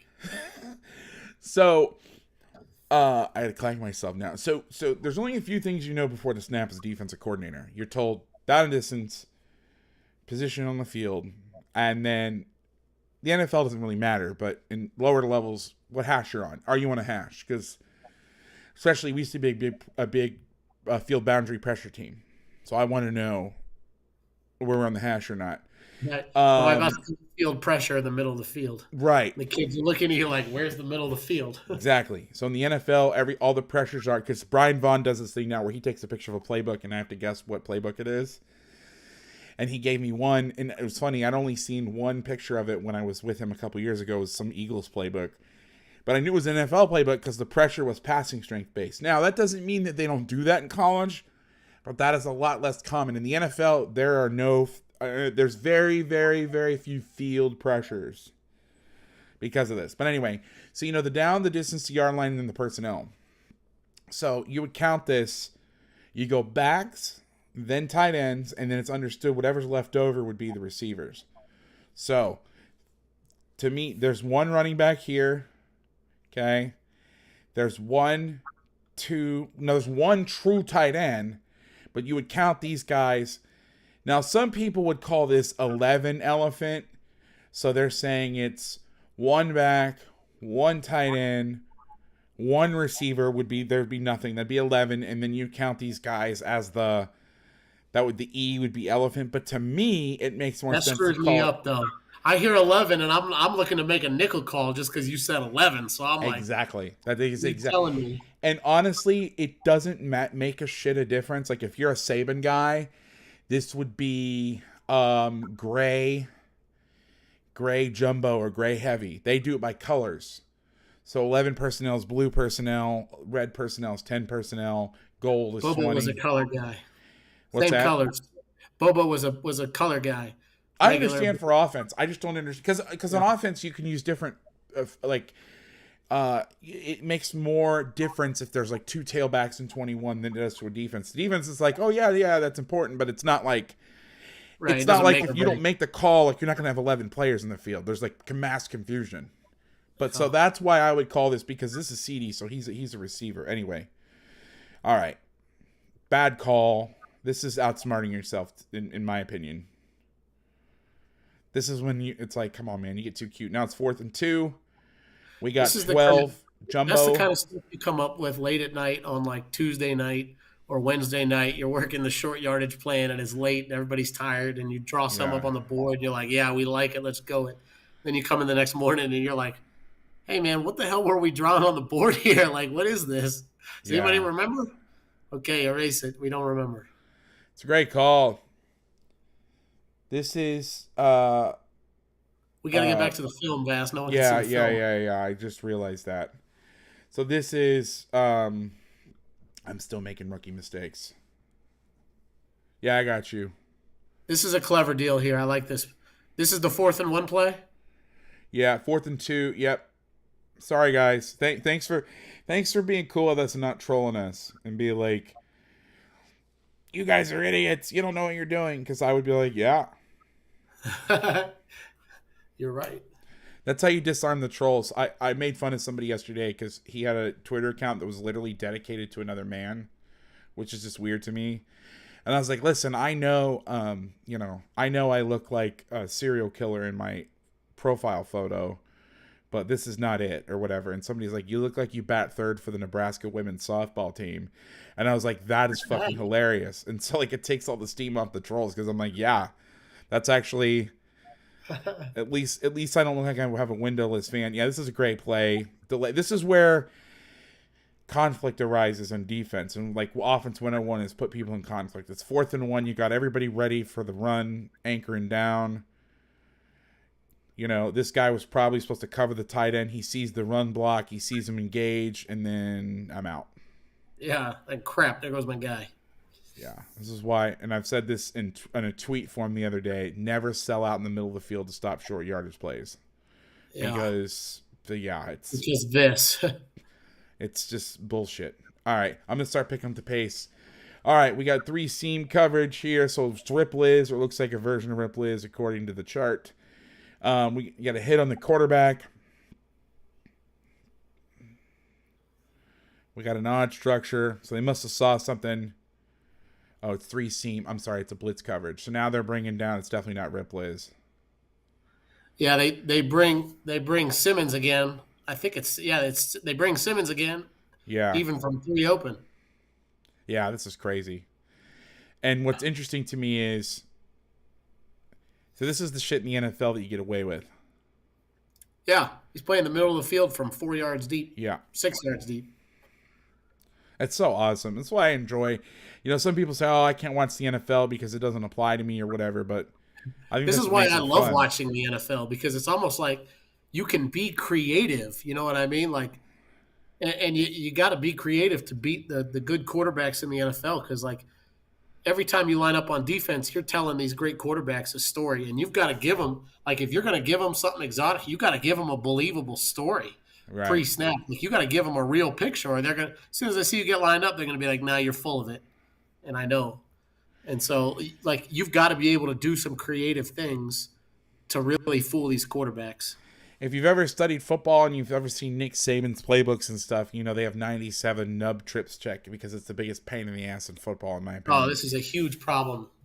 And this is why you have all this shit, because of stuff like this, where they're playing just, a 2-man scat game where I'm going to hook up and I'm going to run out here. They're not passing this off. They're not banjoing, meaning they're not playing combo or 2-on-2 here. They're locking on their guy, which is all well and good, but you get in a situation like this, easy throw out in the flats, turns in an easy throw into a 6-yard gain. Yep. What's so interesting to me, and this is why I could never coach. Well, there's a lot of reasons I could never coach in the pros, but I would be like wanting to cuss him out for this stance. This is how I've coached high school football for too long. I'm going to cuss out one of the best pass. I'm obviously hyperbolic and kidding about cussing him out. But right. He looks like he's like, oh, I'm just hanging out here. He false steps. I mean, he watches his front foot. His front foot like scooches back. Pounds in the ground, like wasted movement. What are you doing? And then he'd be like, I'm worth $40 million a year. Fuck off. And I'm like, oh, I have 15 sacks this year. What have you done? And you're like, tough but fair. Here's a penalty. We don't have 15 sacks. 3rd and 9. Oh boy, we got a little stunt here. We got cover 1. Is this one? This might be 1 cross. Yeah, it certainly is. With the pressure, so he's just adding to the back, green dogging, whatever you want to call it. So 1 cross I talk about every week, but for those of you who don't know, 1 cross is you're playing. It's got to be at a dime personnel. So we're cover one here in man. If it's 3-by-1, most of the time the weak side guy is going to come here and it's going to try to take the over route, and then the front side safety will play the 3rd. There are different versions. Fangio Tree actually likes to bring this guy down and bring this guy back more, but this is like the coverage sweeping the NFL. It's not new; it's been around forever, but it seems to have a resurgence. Yeah, that's right. So Charlie mentioned we watched Denver play Dallas earlier in the year. I think it was like week 9 or 11 or something in there, and whooped them pretty good too, didn't they? They did this a lot. What was that? I'm sorry. They whooped them pretty good too, didn't they? Yeah, they got in the game late. The Cowboys made it look more respectable, but you got so basically, and this may be one double 88 too. We don't know. Again, this is a thing where we do not know. But because you like a lot of teams will play in one cross. Like if I'm the guy on defending CeeDee Lamb, number 3 right here, I'm playing outside leverage because I know the call and I know where my help is. And then as soon as he declares this route, you'll see these guys drop off, and he'll let the cross guy take him, right? And so he would let Buddha take this route, and then he would drop off and look to help on something behind him, right? Which they're really just running kind of like a search concept here, where I mean I don't want to start using concept names because everybody calls stuff different, but. Right, everybody's just kind of running for the sticks here, right? Mm-hmm. Everybody's looking like, hey, get to the markers and turn your ass around, right? And so this is where, like, you could steal, like, they're trying to throw it to Amari here in the slot because he's got the one-on-one, right? This is where if you drop the crosser and fell off, this is where you could make this play and pick this ball off here if you're number 7. Yeah, and what Ben's talking about too is,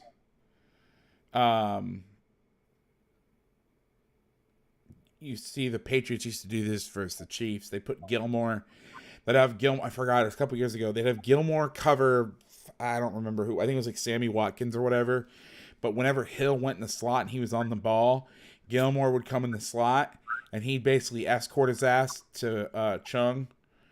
And then as soon as he saw that, he would basically make eye contact. And as soon as they'd see it, he'd spin back out for number 2. And this is especially effective because I know that, the Cowboys, their tight end's good. Gallup is also good.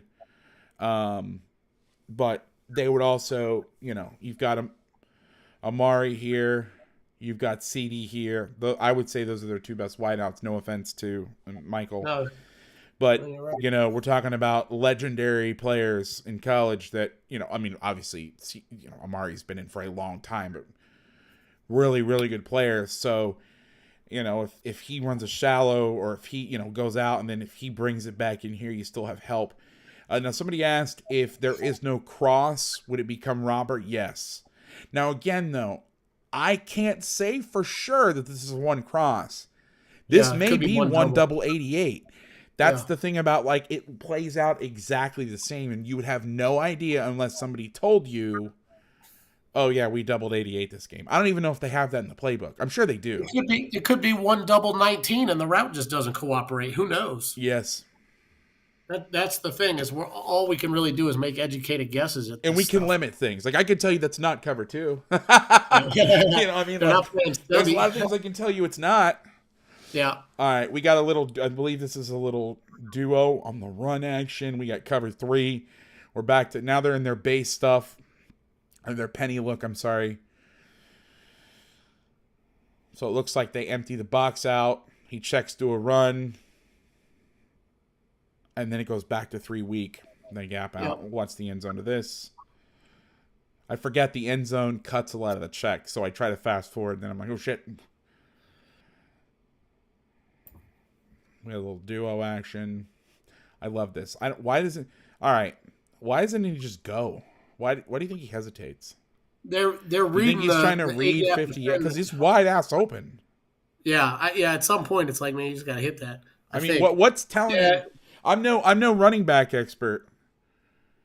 The only explanation I would have is that like every time you run this play, you ask the running back, "What are we doing?" They say, "Well, we're reading the mic, trying to run it on the corner, right?" Based on what the mic does. Right. So like. Every time he's taking a duo rep, he's reading the backer, so he really doesn't know anything different other than read the backer. I'm going to go back a play. I got a question about this. So if I remember correctly, and again, I'm no Cowboy expert, but I remember the question in the chat for the safety poaching the other side, is there a set depth he's going to drop to, or is he just feeling the depth based on the receiver release and how hard he's coming off the line? That's a great question. When I remember, the Cowboys were a sticks-throwing team, so I'm going to tell you, if I'm coaching this guy and we're playing this coverage on 3rd and 9, I'm going to say sit your ass at 9 yards. Yep. I mean, you obviously have to show on the roof because if they never line at 9 yards. I mean, now you're getting in the high red zone, so maybe you could choke down a little bit depending on what their normal alignment is. But I'm going to tell you to line up at the sticks and then sit your ass right there. So the ball's in the 25. I'm going to sit right at the 16-yard line, which is and he's at the 14. He gives a little depth, because he's high and outside over the top, which he really should be trailing because your help is here. So really, this guy should undercut. And this guy should be playing top down. But that's what I would tell him. Anyway, great question, Ryan. Thank you for that. All right, let's move on. We got a little split zone action here. 12 personnel, 2nd and 5. So here we got a two trap pressure here again. They come off the slot side. Yeah, and you'll see a lot of this versus, Trey or whatever, where you got two receiver threats are to one side. I'm not sure who this inline tight end is on this side. Is this Schultz? So he's a receiving threat. Yeah. But you can just cover it. You can play man to this side. Especially with him under center. I mean, I know that in the NFL, they'll release guys on wheels under center. But it's a lot less likely to happen than if he's offset. Yeah, it's split zone. 94 should be moving to his right here, I believe. Yeah, this is some sort of screw up here. Yeah. He should be coming underneath this. Yeah. They get 4 good job yards. by 90. I don't know how they teach this. A lot of people teach this technique differently. Are you like an ass face team or are you double crossing? But he does a great job coming back with the ball carrier. 90. So watch the shade. Yeah. So he almost goes a little too far, but then is able to stop himself, come back, and that's really good contact balance. We have 3rd and 1 here, base personnel, 11 personnel on the offense. Looks like they're in penny. Dak sees something. He's canning a play or whatever. He's calling the play out. Here's where they check to that zone cut again, a zone lock or whatever, and then just run it up on the safety. I believe this is some sort of penalty. I could be wrong. The Cowboys were penalized quite a bit in this game. Yeah, I noticed that. Okay, so now you got the turnout. This is why a 4-eye and a 9 scares the shit out of me. So you get the turnout in the zone. Now the guy that's covering the tight end has to insert down here. And if that's a corner, now it looks like did they flip their corners? Yeah, that's number 7. Which is very interesting because I don't know. Was he a corner? Is 7 a corner? This is where I need somebody from the Cardinals here. This is an interesting front though. So you got a 4-eye, a G or a shade, and a 4-eye to the same side. Now I know the Browns did this earlier in the year to the Texans that I saw, and again, there probably been a lot more teams that do this to help stop a duo. Yeah, force a bunch of one-on-ones. But that's what you In get. the NFL, you see under front played with a 4 technique instead of a 5. And then it could easily be like, hey, if you get the back to your side, play a 4-eye, not a 4. Please buckle your chin strap, by the way. That's my youth. That's the youth football coach in me, even though I've never coached youth football. All right, next play. We got a sack.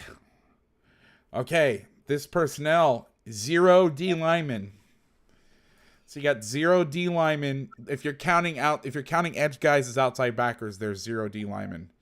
First time I've ever seen this. So according to a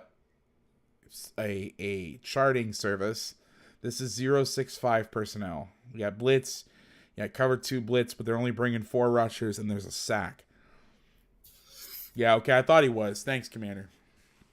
Okay, so they bring this is the old casino pressure.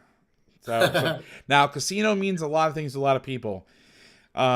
Casino to some people means a 0 blitz because it's like rolling the dice or whatever.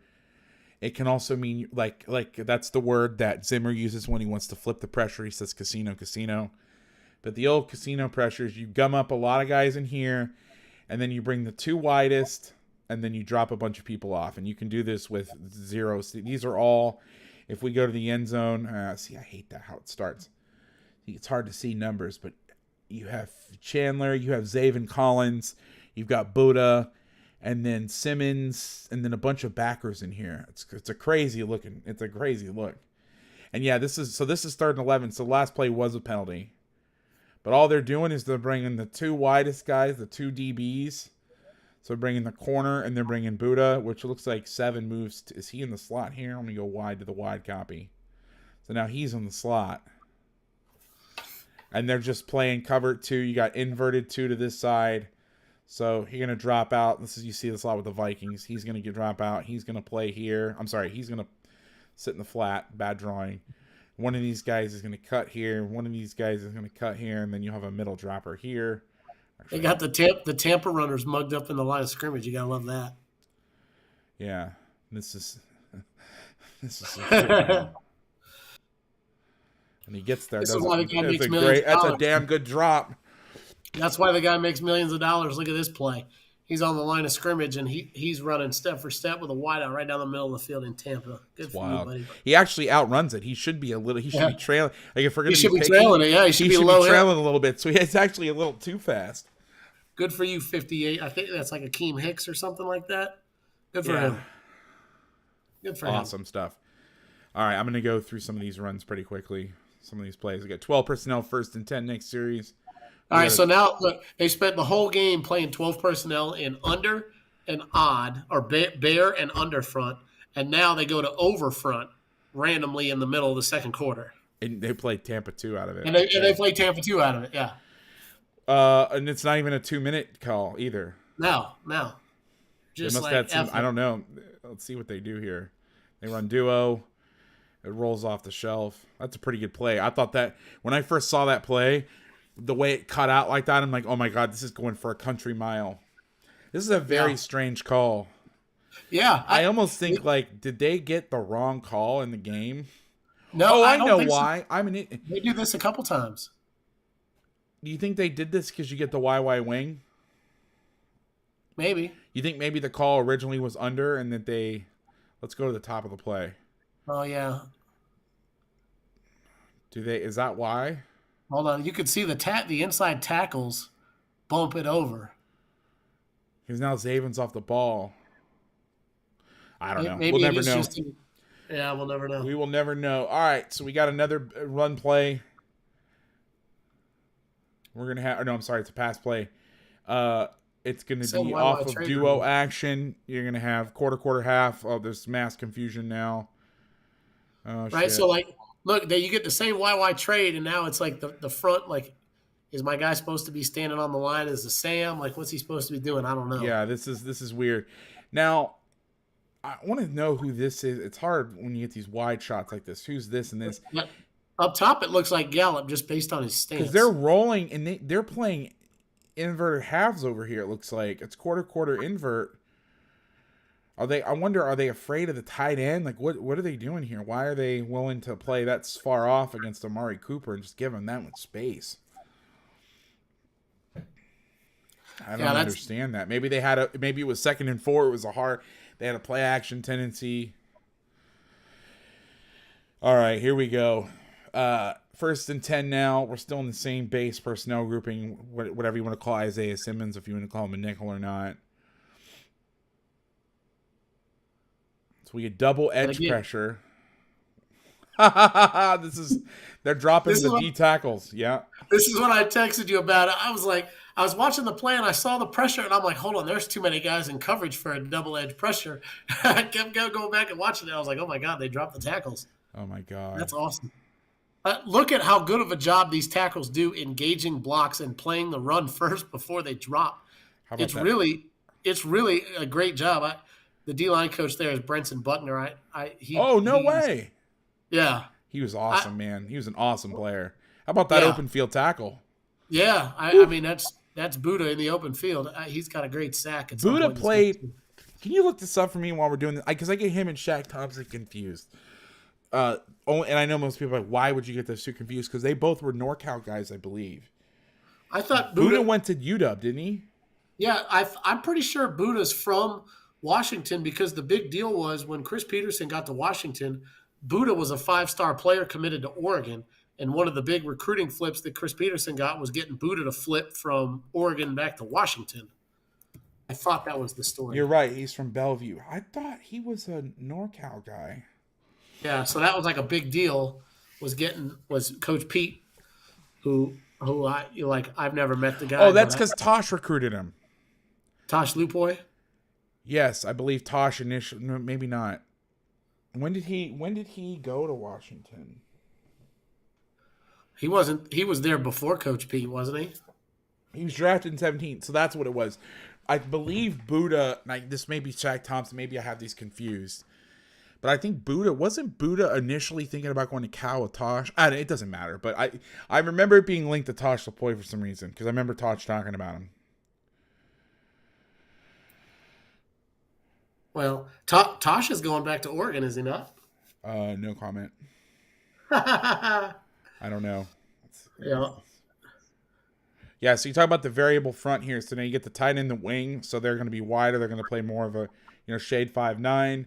This guy tucks in the boxers now. He's a threat to run the insert like we saw earlier. Yeah. So now you get inside here, which prevents him from being able to climb through as easily. Yep. Smart. Yep. And you see everything wash back. This is beautiful. This is a defensive end whooping the tight end and making the play again. Good for you, buddy. I don't know who 87 is, but he's getting worked here. I think is that the rookie by Arizona, the kid from Tulsa? Okay, so this is why I love the chat. Commander Shepard said, by the way, I love these names. Buddha did commit to Oregon, but changed to Washington the night before signing day. I think that was a Tosh move. I think that was when Sark was there. See, I remember. You may be right. You may be right. And like full disclosure, I have a huge man crush on Coach Peterson. I've never met the guy in my life, but I've probably seen every interview that he's ever done, like post game, pre game, bowl game, coaching clinic that's on YouTube. I've watched it just because I think so highly of the guy. And I remember him telling the story about them being able to flip Buddha. And that, so then you're right. You're right. So that was after. I remember Tosh was recruiting him. There's something I remember. It's seared into my brain that something with Tosh. All right, so you just have a split inside pressure. This is what happens when you can't. Oh boy, this is not good. I mean, I know Smith is amazing, but that can't happen. Actually, that's a penalty. I believe that's a penalty on him because that play comes back. Oh, look at that. You got bailed out there because you got whooped is what happened. Look at this blitz. Look how deep he is. Here it comes again. Look where he blitzes from. He's east of Egypt. We got another Tampa 2, inverted Tampa 2. One of these guys down here at the bottom is screwed up because no one's playing the flat. Yeah, I have a feeling. I think it's my man right here. And this is like not the problem, but like, okay, it's empty, which usually like cover 2 pressures versus empty. You're going to have to work some kinks out about how to rotate the thing. Yeah. Right? Because like they're playing roll coverage to the top, right? Because this guy buzzes out to the flat and the corner goes to the half, which I've always called roll coverage. So like there's definitely some kind of empty adjustment here that somebody gets wrong. How about, and this is what's hard on quarterbacks, whatever the reason in this play, he is supposed to look to this side. And so you see on TV, like Commander Shepard just said, look at all the space out here. But if your progression's not over there, how do you know what I mean? Like, right. Yep. How do you know they're going to fuck that up? Yeah. That's hard. Yep. Where's Silvera? That guy was in all these, and all of a sudden now he's gone. He's been gone for a while. There was a guy in here that came in he was awesome. He was in here every week. Huh. Maybe I scared him away last week with my terrible analysis. No. He hadn't been here in about a month. Maybe he gave up on me. I took that month break. Bummer. All right, we got drop 8 dropping out one of the DNs or tackle. No, another tackle drop. This is an old Saban called this taco. Yeah, taco. This is a really good call to Tampa 2 or to empty. Sorry, and so much so I think this might be a check where maybe they had 2. And again, we don't know how they build their calls, but this might have been a thing. I know that I think Saban used to do this where if it was empty, they would keep the Tampa on and just have him be like the low hole player, which as you can see right here doesn't do very much. Right. He just works to the other side of him. Is this Hoss White Juke? It is. It is Hoss White Juke. For those of you guys don't know, this is the play that Brady's made famous. You're gonna get read routes inside here, depending on the leverage of the coverage. You're gonna get outside. technique here, or outside routes, sorry. And then same thing here. And then this guy's going to run the juke route. So Vask technique, what does that mean, Sanji? I keep seeing this Vask tech. I don't know what that means. Help me out, my friend. Yeah, so this is the one thing where like dropping tackles is okay, but you're not going to do much for that. Yeah. Okay, now we're in 2 minute. I guess we've been in 2 minute. What's the clock here? So we've officially crossed into 2 minute. Yeah. But it's like 1st and 10. They're already crossed the 50. They're not really in a rush for time here. Yeah. So it's not an option route, Charlie. The juke route it's kind of an option route ish, but it's not. Option routes usually go straight ahead and then you break one way or the other. This is a clear like jerk, like you're coming over the middle and then you're going to stutter and go. Find open grass. If I had more time, I'd pull up. I have all the notes for the juke route, but I don't want to have to vamp here while you're sitting here. So we got another. They're just dropping out. I love this stuff. Wisconsin did this the other night. This is one of my favorite things. We saw a little bit of this. Kind of talked. Yeah, that's a famous.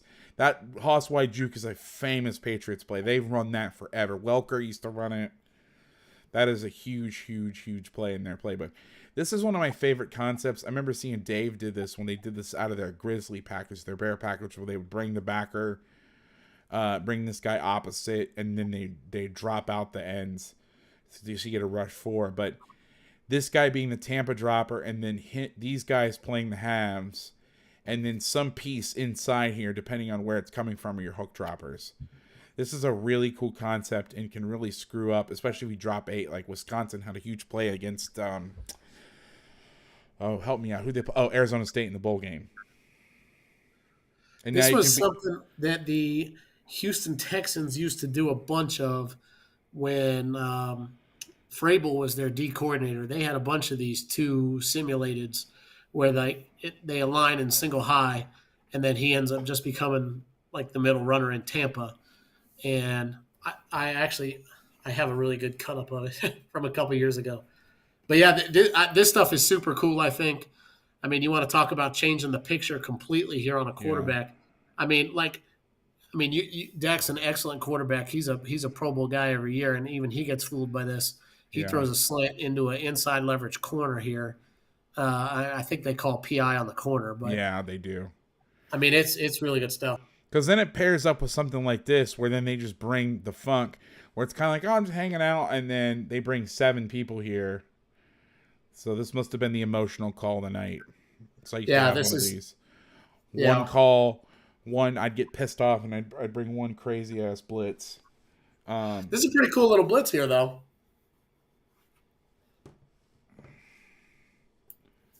Yeah, this is just a country ass. Bring it, and then find grass. Yep. So you're trying to get 2 off the back. They actually do a good job at picking this up over here. On this side. This side you can't. There's not enough. There's just not enough. This would be cool if you'd like to see them use like a trailer technique here on 21. Yeah. Like tell the middle guy like, hey, you're blitzing to the back, so we can get 2 on the back. I think they try. Oh, you talking about with this guy? Yeah, watch him. Like he initially starts and then he kind of jumps over. He doesn't like his path. Yeah. And he might just be like bailing because he's thinking like, all right, he's about to throw this ball. I'm not getting home. Let me see if I can tip it. Yeah. Who knows? So we got cover 2, another pressure, bringing 5. Weak rotation. They bring it strong. This is so cool. This is what I love about the NFL. Yeah. Because you can't, like this, this guy's going to play the half. Yeah. I mean, are you kidding me? Yep. This is so fun, though. And, like, this is the other thing. Like, you'd see Zimmer a bunch. Like, Buddha would be the 2-man guy on this tight end in the corner. I'm assuming it's a corner. Whoever this is would be, like, the half player. But instead, he just says, all right, I'll just run all the way back here and we'll play us. This is so awesome. This is the old wide Stinger 5 jam, baby. I was like, man, this would be a cool blitz to run. I was like, oh, we used to run this all the time. Here it is. Yeah. Love it. Let's watch the front end. I mean, you do a good job. You make the back get all the way over there to his protection. And again, like they bluff it weak because they know they're bringing it strong, so they're trying to get that back's attention to the other side. I wonder if they have a coffee house where this guy starts to go back and go. Now that would be cool. That'd be cool. There's nothing better than a good coffee house. Yeah, coffee house, for you guys don't know, is you bluff an inside backer, you pretend like you're going to drop him, and then you go. It's actually a surprisingly old concept. I didn't realize. I've seen it in some playbooks from like 30 years ago. Isn't that's basically what Spags did to Brady in the Super Bowl, wasn't it? I don't remember. I don't remember. Them backers were like delay blitzing basically, and then once the protection declared, they were just coming scot-free. It was something like that. I don't know. So there's some sort of confusion here. They're pointing to each other. You're down. No, you're down. Oh, shit. They fight through. Almost gets a pick.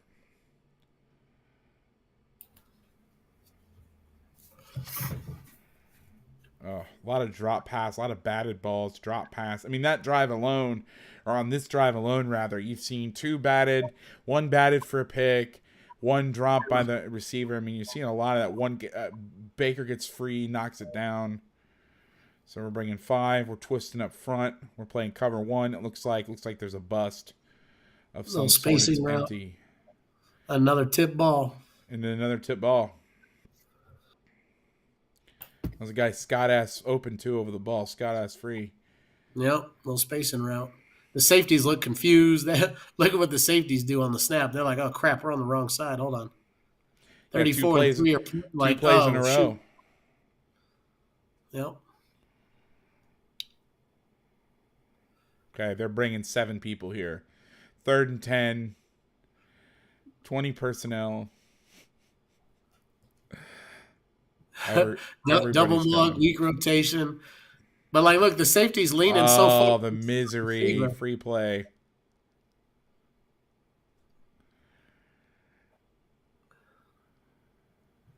There are little clues. Yeah, I know that hurts, and that's Buddha, too. I hyped him up, and then he does that. And a little PI. This is so hard to block if you're an offense. I can't imagine the game plan meetings they've had over this stuff on how they're going to handle this look. Yeah, I wish you could tell. It's hard to tell because they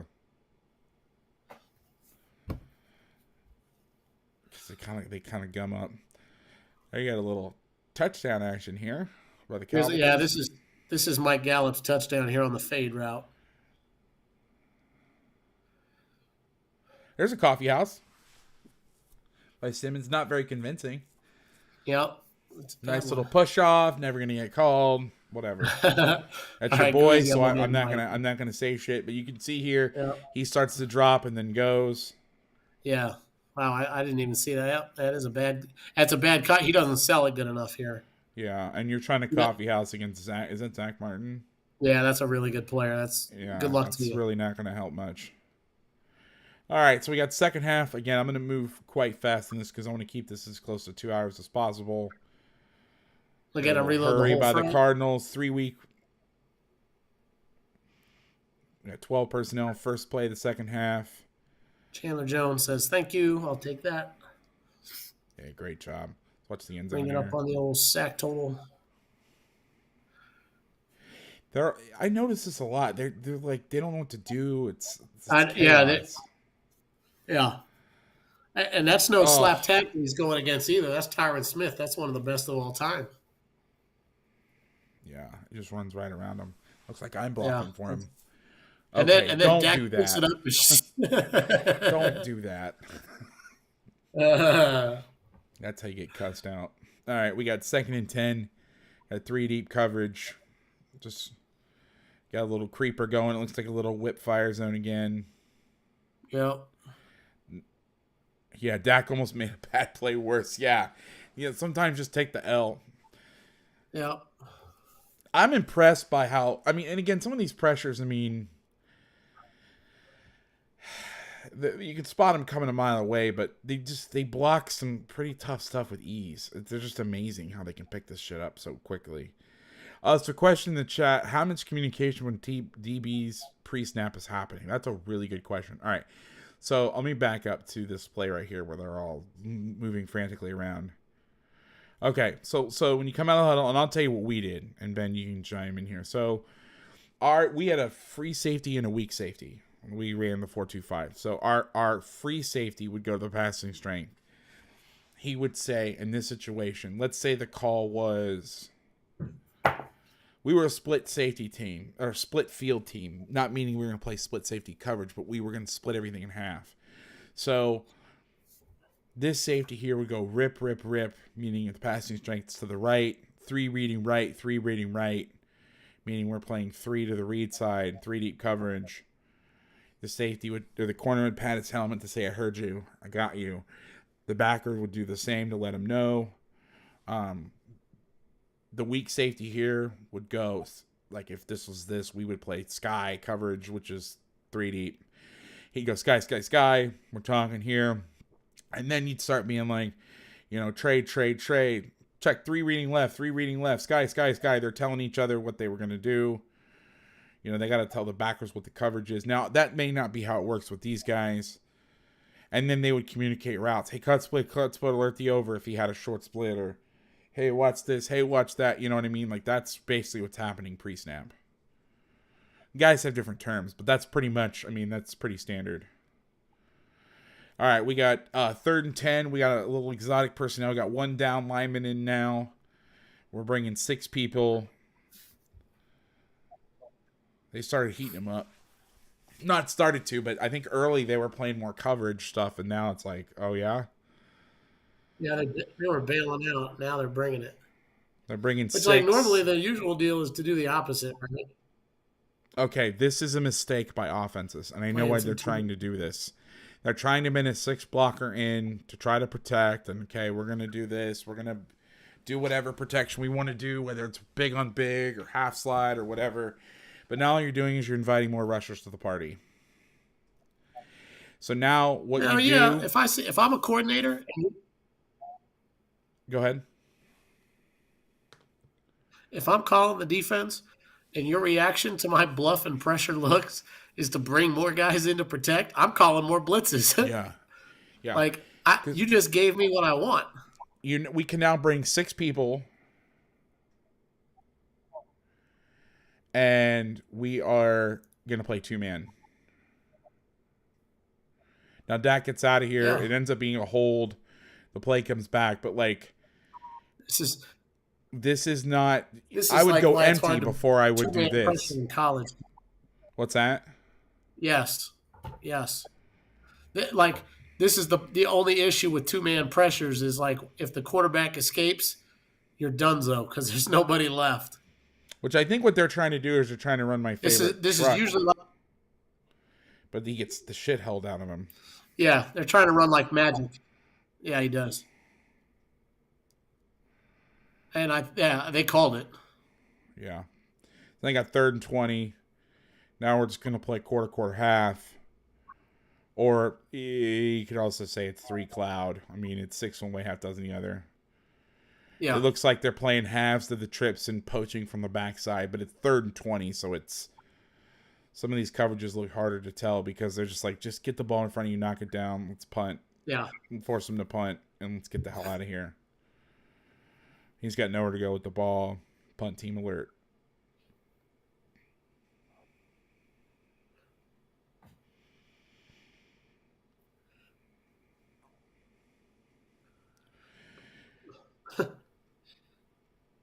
I'm going to skip some of these short runs. I want to get to some of the fun stuff. Okay, we got another blitz from... This is the only thing I guess you got to come from death, but... then it's like they never get there. He's blitzing from east of Egypt. I guess it's a good way to disguise your blitz, but... Jesus. Again, unlucky here because if Dak is looking to this front side here, this guy's wide ass open. So Cam Soren asks, Cam, welcome. So that stunt, you were asking about the stunt from over here. Let me go back a few plays. I learned what the Patriots called it, which was truck. This here and there. And then Cornell and those guys call it tank. So I call it truck. But that's how I learned it. I believe the Ravens call it Rick and Lynn, depending on if it's to the right or to the left. So, yeah, sorry about that. Let's moving on. We already went through this, didn't we? Did we go through this play? Nope. How do I spell what, Doug?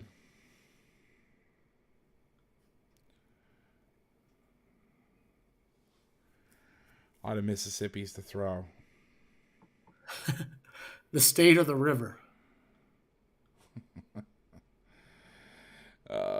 We got this. This is, I don't know what's going on. A lot of this, I see a lot of this in the NFL when they try to do these where they're coming around through here and coming off the edge. We get guys just running in the banks of each other. Like, yeah. You got Cam. You got Jones coming all the way around the. That's the beauty truck. of Doug. It's truck. TRUCK. This is where Dak's got to be more. He's got to lead him, and I mean, he throws it behind him. He's open. You know, you can. Yeah, that's open in the NFL. Yeah. Let's see what we got here. I'm skipping around a little bit. I'm looking for more of the. Oh, this is just a clusterfuck. All right, I'm gonna pick up here because we're getting close, and we've gone through most of the novel concepts. And now it's just a lot of repeats and. All right, so here's the 3 buzz with taking 3 vertical. So we have some chaos here, shocker. But you have, I would motion. I mean, all they're doing is yo-yo or disco or whatever motioning people call it. Watch this. It's like a cluster and a half. Like, oh my god, oh my god. So we got 3-week buzz. So Buddha's going to insert. He's your 3-up player, and this is why you do this. Although the Cowboys usually, I shouldn't say that. A lot of times they are sending their tight end down the field, I believe, on these stuff, so you don't really need Buddha to do it, but it's always better, especially in the high red area. 2nd and 13 forces the check down, incomplete. Now it's 3rd and 13. They're showing bluff. This is again. This looks like I think this is Tampa. Or actually, I can't. This is like a run area Tampa. So they're putting him in the middle of the field, and they're just sitting him from depth. And then these guys are playing off here, and then you've got the underneath droppers.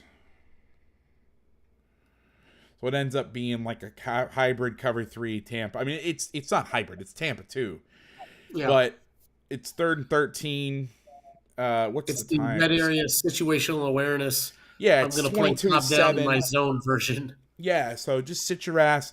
I mean, again, he sits a little bit in front of the sticks, but at least that allows him to break on stuff rather than sitting at the sticks and then having to, you know what I mean? Like, oh yeah, you could see this guy get open and then you can drive down on it. Yeah, imagine the horror of playing the sticks and then watching that ball get thrown over your head like, ah, shit. Yeah, that's misery incorporated right there.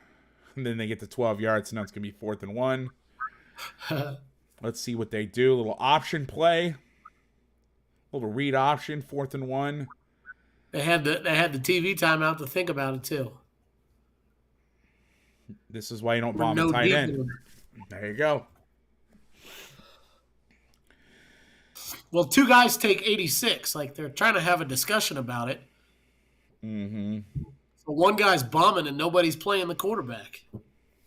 Got 2 on 1 and 1 on none. My least favorite coverage of football. That's that's changing the math the wrong direction, homie. Yeah. If you're gonna combo this tight end, if he goes out, you set the edge and then you sit in here. Especially if you're gonna bomb the tight end or whatever you want to call it. I would call it. People call it chase. I call it this is what we call it, bomber. You got the blitz away too. If Jones sits here, he can hug the cutback, but look, you got the blitzer coming away from the running back. Yeah. That's a TFL, baby. The misery. Yeah. Okay, now the funk comes. You're going to get some zero blitz down here with maybe a low rat. And they blitz a lot. Oh, shit. Here you go. Here's the technique we're talking about. Well, no, he squeezes down. I'm talking about they were just like sending his ass to the quarterback. Yeah. Maybe it was the Saints. I thought it was the Cardinals. I apologize, but God, Buda Baker. I know this is like no shit statement of the century, but like he plays so fucking fast, man. He does.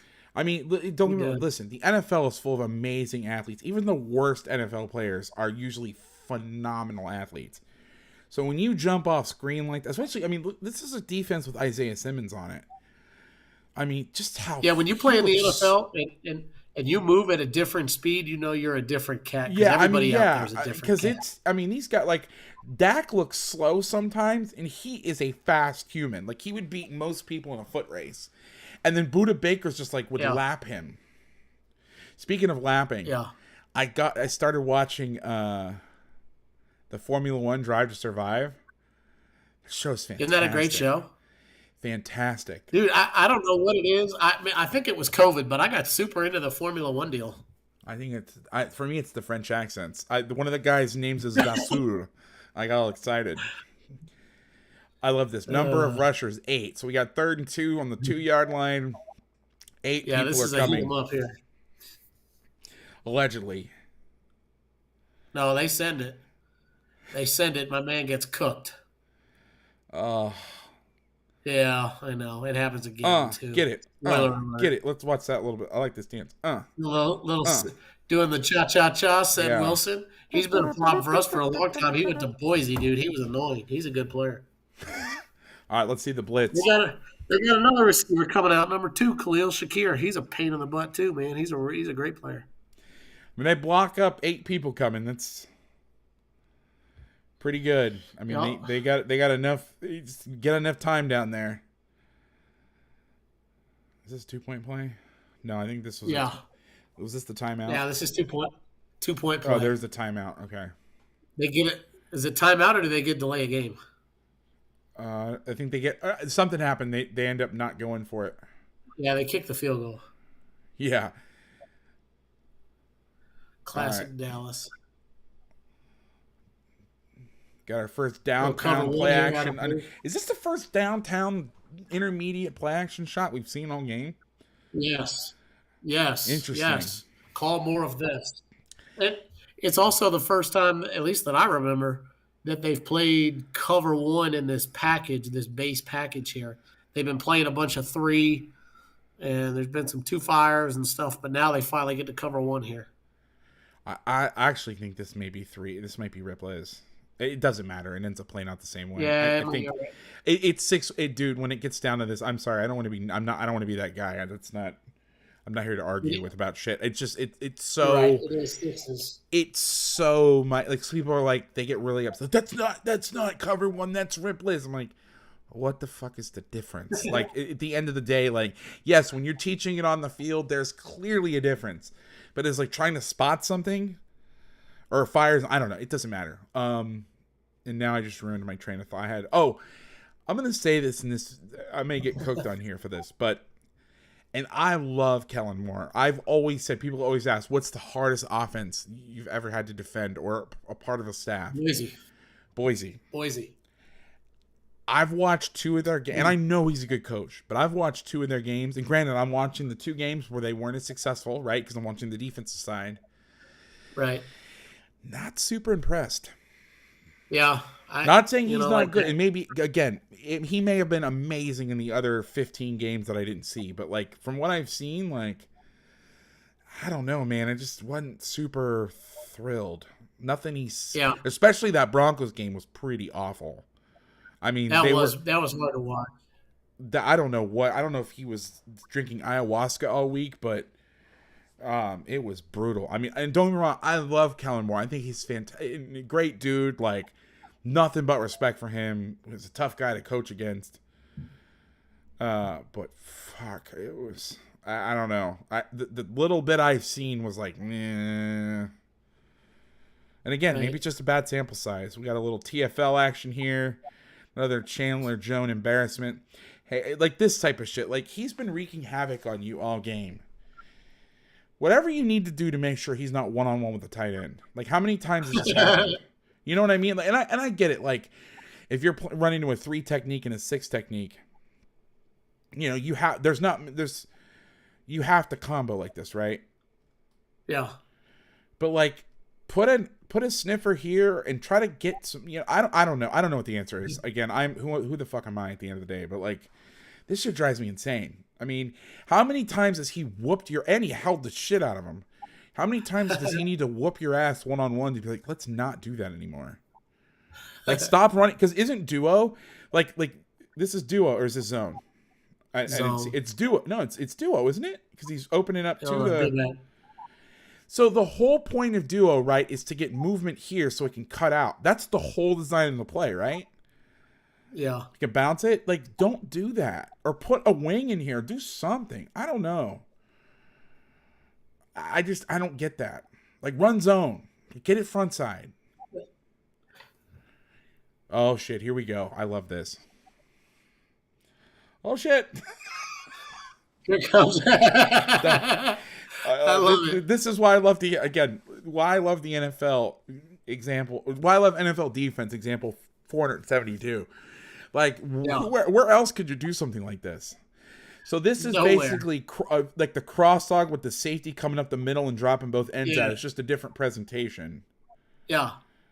Look at this. And they block it. They actually, I got to give the Cowboys credit, man. Some of these concepts are not easy to block, and they do a good job of picking the stuff up.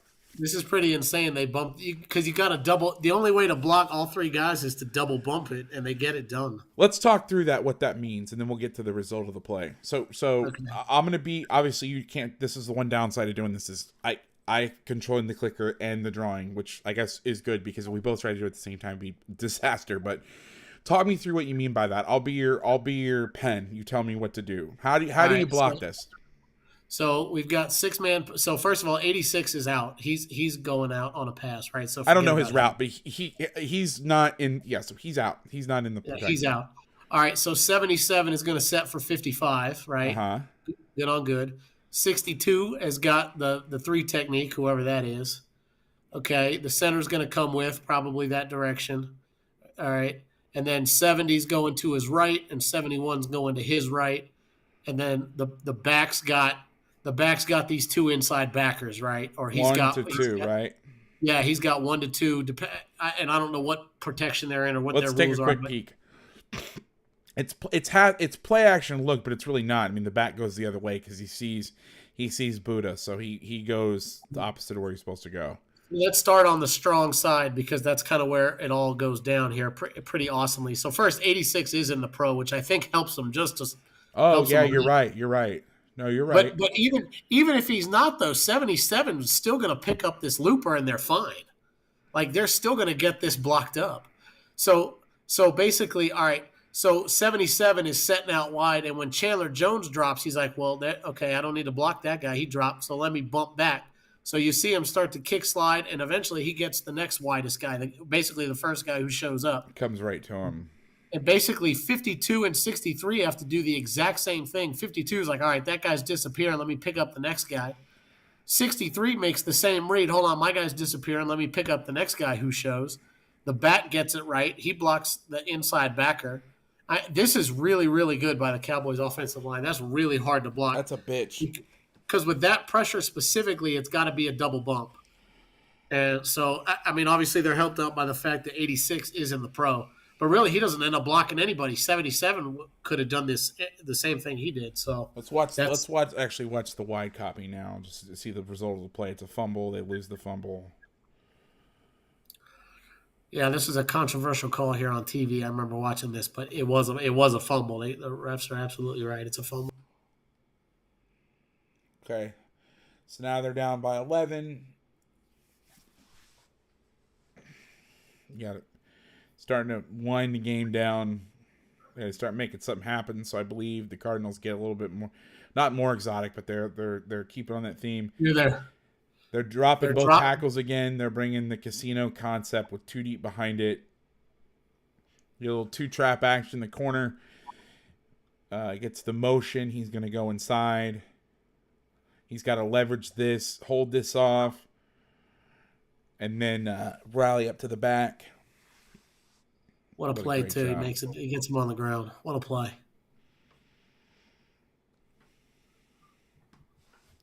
You know what's funny is when coaches complain about this guy's tackle, they're like, "Oh, what a soft tackle."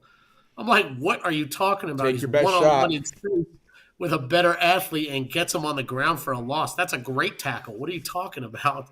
Yeah. Like, is that going to go on your clinic reel? Probably not. But the guy just made a space tackle against a superior athlete, maybe, and got a TFL. Like, what are we talking about here? Had a little drop 8 taco or whatever you want to call this action. Taco. You got Tampa, drop 8 Tampa 2. Great job by the corner splitting the zone. They're high-lowing him over there.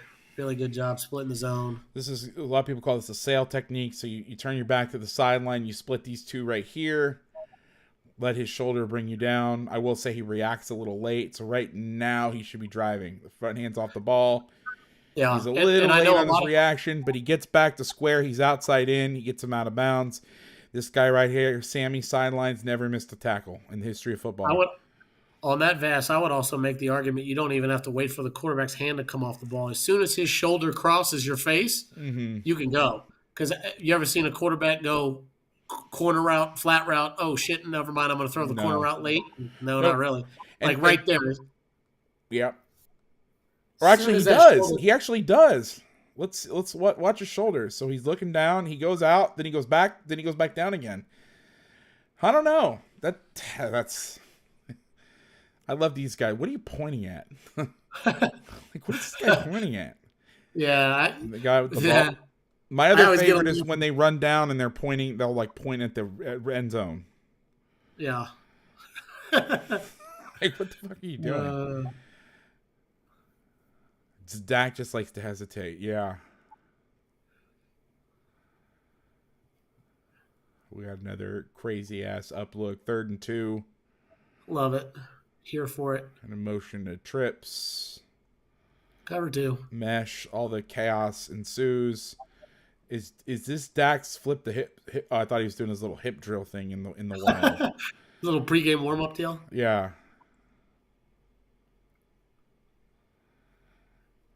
They got a drop 8. Makes them hold it. Nobody's open. The dropping D tackle gets a sack. How about that? Or not a sack. It was a 1-yard gain. 4th and 1. They're bringing 5. He's checking the protection. They get a little motion action. Oh, shit.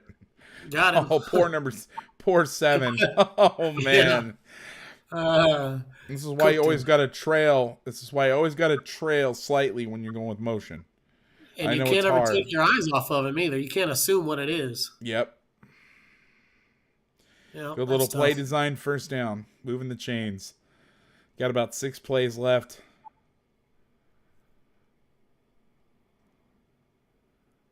This is a big play here. Little trickeration. Whoa! Yeah, every time you break a Boise game down, there's at least one trick play in there.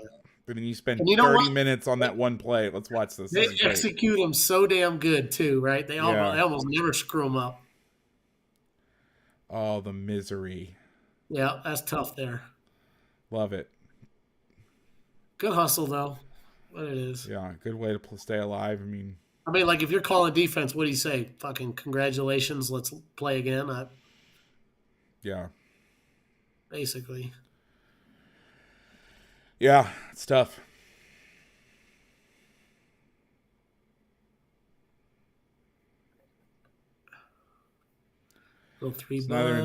Three buzz strong.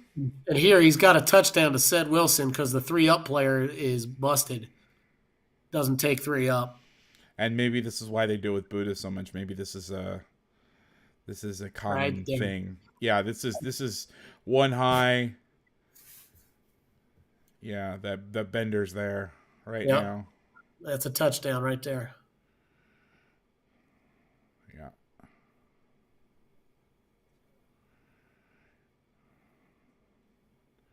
They're just running. Saban calls it Seahawk. So Seattle's forward. Seahawk is the outside guys. Break down their routes outside. They're bringing everybody. Great play in the slot here, off coverage, driving this little slant looky, whatever you call it. Yeah, and also they green dog the tight end. So they bring the tight end in the core as a way to try to get you into an empty check. and then he's close enough where he can block. So the safety who's covering the tight end sees him block out, and then he just adds, which is a little nice touch. Yeah.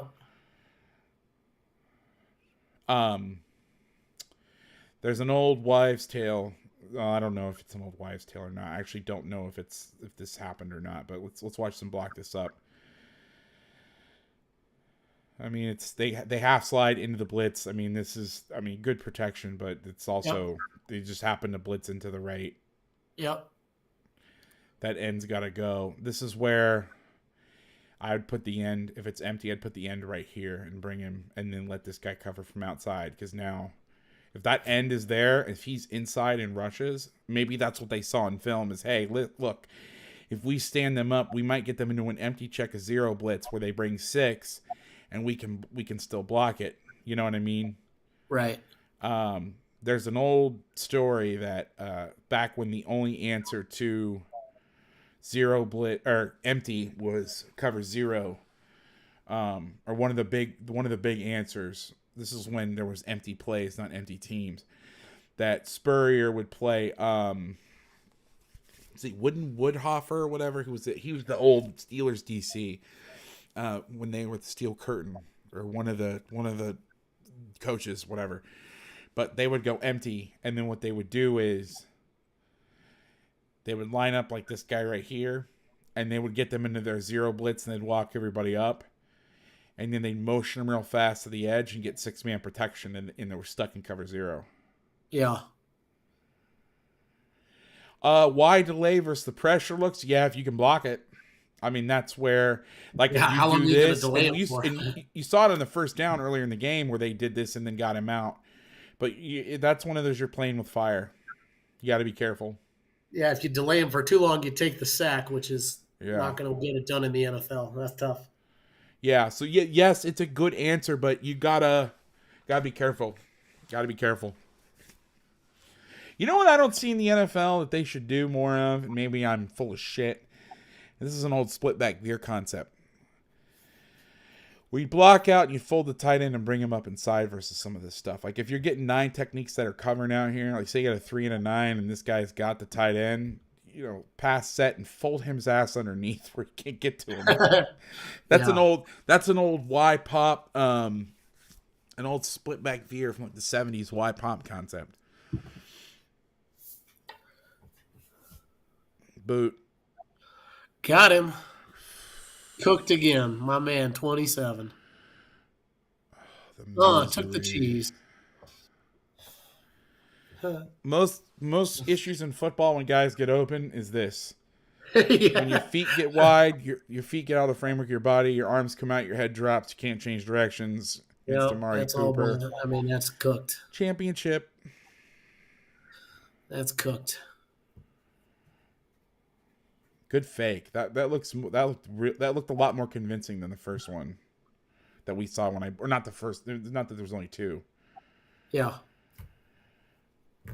You got a good question from Charlie. If you're an OC, what strategy or concepts are you looking to attack the vulnerabilities of these defensive looks? That's the thing that I don't know if I can answer that, because is this the 2-point play? Because they package them so well that your answers, that's where it turns into rock, paper, scissors. Your answers are, they've got this taken into account already. And so you may get them at one time, but then they bail out. They bring 8, and you're trying to get the ball out fast. Because how do you beat blitzes? You get the ball out fast, right? But then all of a sudden, you walk everybody up, you throw slant arrow or whatever, slant flat, and then they're dropping 8, and you've just thrown into cover 2. I mean, that's where it's hard, right? It is. I like how they used their tight end, though, where they got him flexed out enough where he can get out, but he can also block there. This is a really neat concept. Not really the route. I mean, it's just fade out, but right. Just the fact that he is close enough where you got to cover his ass. Like, yeah, he's a legit threat, but he can also pin guys down or widen rushers. So, okay, so this shows you how smart I am. So I just said in the last one, put the DN inside the tight end, right? Here it is. And then you see what happens. Dude. Yeah, so I mean, Here's what's interesting to me. Okay. And I don't want to, and that's all she wrote. They never get the ball back. Nope. Okay, so here's what's interesting to me. The Cardinals are, and I'm gonna vamp. Yeah, 10-man protections. Yeah, we actually did that. Had a 9-man protect. We were at Los Altos. We were a spread team. Rick Rasnick was the OC, and he was running the spread back in the mid '80s. He played for Dennis Erickson, coached at San Jose State. He was at Eastern Michigan in like a 14 to 16 month period. They fired every head coach. They got a new AD. They cleaned house, and it was really the last time they were decent until recently. We were a spread team, no huddle back. I mean, this is mid 2000s, or he was doing this in like the fucking 80s and 90s. Like he was the OC at Utah when they had Jamal Anderson. And we were a spread 10 personnel team, 11 personnel team, but we had a couple sets where we went double tights, split gun, 22, and we put a Z short, and we would max protect and throw it like the most country ass over route you've ever seen. It was literally like run to the front pylon, and we would just fake the run and stop. But that's the thing. It's so easy. I know this is a defensive show. And I know, I mean, I've made my name, whatever that means, off of doing defensive stuff, but like,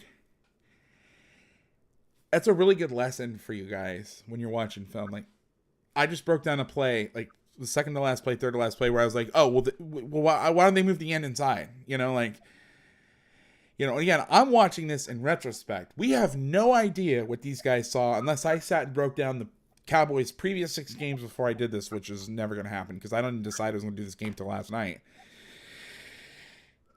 And as soon as they move them inside, then they sprint out. So, like, it's really easy to come up with answers sitting here comfortably in my chair with my little penguin blanket behind me and be like, well, do this, you should do this, and you should do that, and you should do this. But, like, we have no idea what's going into this stuff. We have no idea what their own deficiencies are. Like, so if you're here, you're probably trying to watch the game in a more thoughtful manner. I mean, I don't know how entertaining, quote unquote, it is to listen to us drone on about shit. If you're not here to learn, I don't know why you're here. So, but just, I think it gives you more, I don't know if empathy is the right word, but more understanding for like when you see something like, that was a stupid call. Like, yeah, it all looks in retrospect like a stupid call, but sometimes you make, and people say, oh, you're making excuses, but it's not. Like, you make a call, you design a defense with something in mind, and they're also coaching too. You know what I mean? Like, they're also coming up with stuff too. And really smart people getting paid a lot of money to think of this stuff. And it's basically like, a lot of times I say the game is like, it's rock, paper, scissors. We're going to throw at this time. You're going to throw at the same time. That's what play calling is, right? We're all going to reveal and then we're all going to throw at the same time, especially with all these exotic disguises. Like, I'll say this about the Cowboys, which I like about Kellen Moore is it doesn't look like he's very reactive. Because the worst thing that you can do when you go against a team like a Cardinals or a Vikings where they're doing all this crazy shit is, oh my God, they're mugged. We got to throw fast. Like, they're going to destroy you. They're going to kill you. They're going to kill you. So, like, you have to do what you do. You have to have contingency plans in place. You have to know where your hots are. But if you think, oh, they're showing everybody coming, we got to get these quick throws out. That's what they want. They want to, when you line up like that, they want to see you react. And sometimes you do, because you have a play called like a deep double move shot where, like, you got to get extra protection and you got to win the one-on-one. And if you don't, you got to junk the ball or you got to scramble around. There are those plays. But you can't, as evidenced tonight and like every other game you watch, unless you're playing like, I don't know, who's a very vanilla rush 4, never disguise. I mean, even like a Fangio doesn't disguise a lot. But he screws around with the weak safety, so you never know what you're going to get. But these teams at this level, these athletes are so good. They can show crap where they're 7 up and Budda Baker's playing a half or playing a third. We saw that tonight. It's so easy to be like, oh, well, this is what happened and this guy lined up here, but you have no idea, and you cannot play a game of rock, paper, scissors because that's what they want. When I was a coordinator, The worst thing as a defensive coordinator was to go against a team that was like, fuck you. I don't care what you're going to do. We're going to do what we do, and you got to react to us. I loved playing teams. We played teams that we would show edge pressure, and they'd make all these calls and point and do all this. And then we knew if it was a run or pass every snap. Like, we loved when people reacted to us. So I just keep that in mind when you see these plays where, oh, they should have done this. Well, you have no idea what the compliments are. And neither do they. Because when you build a package, and I promise I'll shut up here in a second, but like, you build a package, you have a base package that you put together of calls, like, even if it's just 3 calls, like wing T offense, right? Like, you have your mug look where you're dropping everybody, where you're blitzing everybody. Let's say this. You're dropping everybody, you're blitzing everybody, or you're bringing like a sim where you're bringing 4 or 5 or a fire zone and then dropping one side. That's like the most basic little package, right? Where we're showing one look and doing multiple things. But then as the season goes on, you do things off of that. So a lot of the times they're seeing it for the first time too. You know what I mean? So anyway, it's a complicated What you're really game. talking about is how complicated the game planning stuff gets. Because like if you go back and break down a team's last 4 or 6 games or whatever, right? Okay, yeah, you've got a bunch of plays they've run and how they've reacted to certain things. What do they do versus the double mug? What are they going to do versus bear? What are they going to do versus this, right? But then also what you kind of forget in all that is like there was context to that game plan too of the 4 games they broke down of that team, right? So like they handled it a certain way in that game because of what they had seen on film, right? And the book on that coordinator, right? But they might handle that same thing differently versus you because of who you are and the way you've done things in the past. Absolutely. And what the book on you is. And so, like, I think what you just hit on, Vass, is that you've got to have a package of defense out of these looks. Like, take that third down look, for example, where you got the 2 backers mugged and the weak rotation safety standing on the line of scrimmage. Yeah. Right? There are so many, and evidenced by what we've seen tonight, there are so many different things you can do out of that package. It could be all-out blitz. It could be Tampa 2. It could be 2-man. It could be 1 cross. It could be like literally anything. All these different worlds of defense, you could play all of them out of that look, and that's important. And then, like this is where things like self-scout come into like, okay, like we show this look a lot, but like 70% of the time it's Tampa 2. All right, well, okay, well now that I know that, now I know what I know what the opinion on me is. Like, hey, we're gonna bail out of this and play a bunch of Tampa 2. All right, this week I'm heating them up because now I know that about myself. Right, I'm gonna bring more pressures out of this look and play Tampa 2 out of a different look. And so like there's so much contextually that we don't get. Even when you game plan, there's things you don't get until the game is going. And, like Vass said, your answer to that double mug, weak rotation, standing on the line of scrimmage look cannot be, well, we're just going to throw jailbreak screens versus that. Or I'm going to check and just throw a 9 ball to the X every time. Like that can't be your answer. Or I'm going to motion the tight end in and try to get into a 7-man protection. Like you've got to be able to run your stuff out of that look. Yeah, you got to know when to throw hot. And yeah, like Vass said, certain plays are just going to get screwed up. Guys going to have to run around and make a play. But you've got to have a package of plays, especially on defense. You've got to be able to give somebody a look and then play multiple different things out of that, so that I can't say like, okay, every time I get this look, it's Tampa 2. They're just going to run Tampa 2 beaters all night long.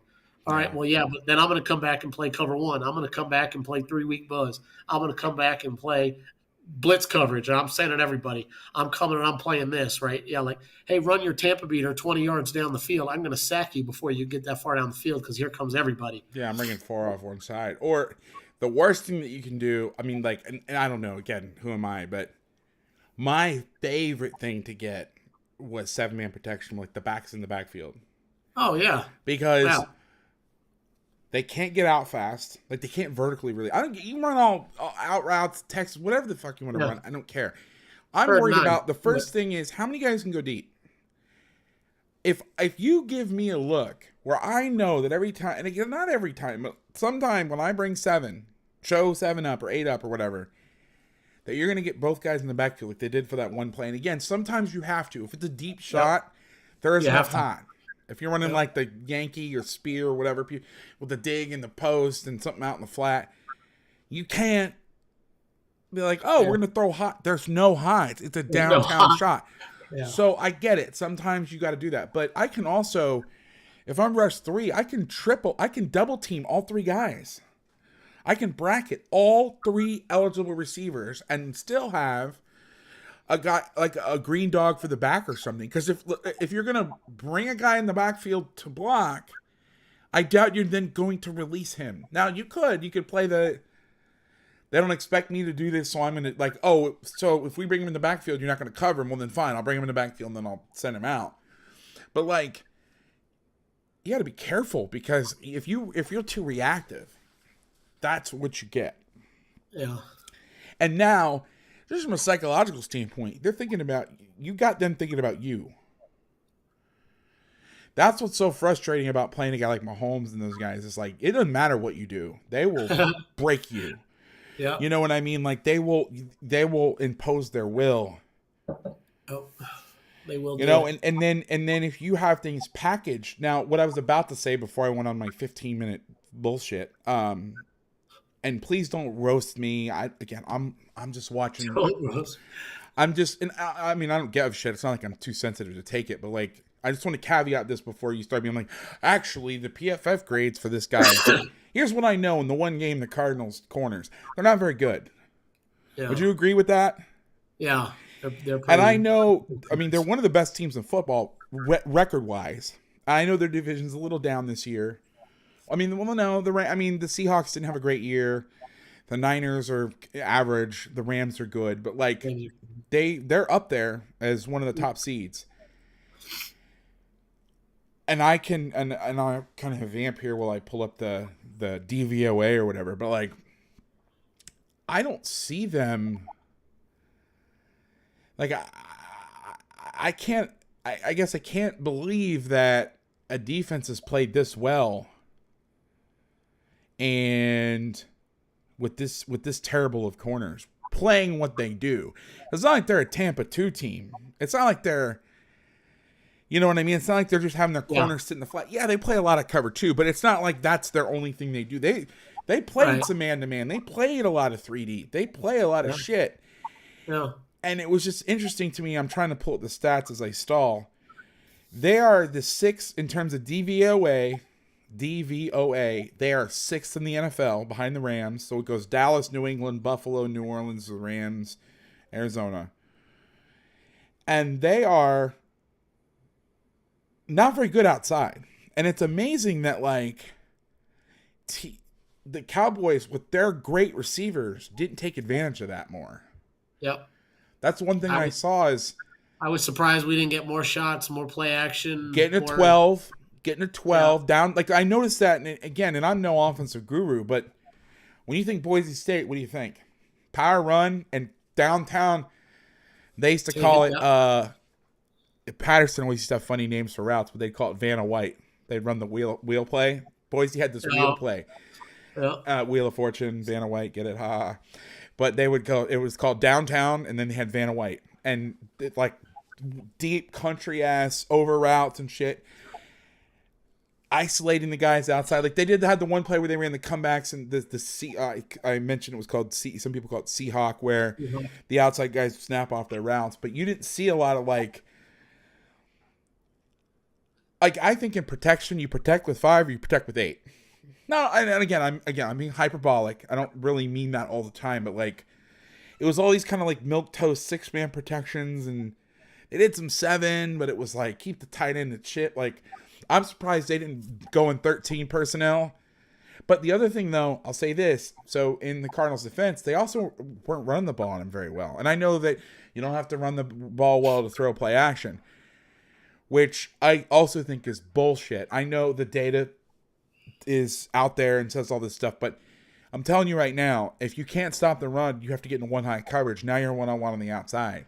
If you can stop the run, you can play a cloud over to the one receiver, and now you've got him doubled. So that whole thing of play action's not as effective if you can't run the ball well. I mean, and I know I'm maybe going against, my own belief in science and numbers, but like, you can't tell me that a team that mixes in both 2 and 1 high versus big personnel, if you can't stop the run, you got to get an extra hat, and now you have to be one-on-one. How I want to see those numbers versus 1 high versus 2 high coverages. So like a team, what I mean is like a team like Seattle that's in 1 high all the time, or the Raiders, right? They're going to be in 1 high regardless, because that's what they do. So in that sense, whether you run or you throw the ball, it doesn't matter, right? Because they're always going to be 1 high. You're going to get the same look. But I want to know teams that tend to go to 2 high if they can, like those teams that will play 2 high if they can stop the run, and then teams that go to 1 high if they can't. You cannot tell me that doesn't factor in somewhere. Yeah. You see, Fangio will play quite a bit of split safety versus like the heavy personnel groupings.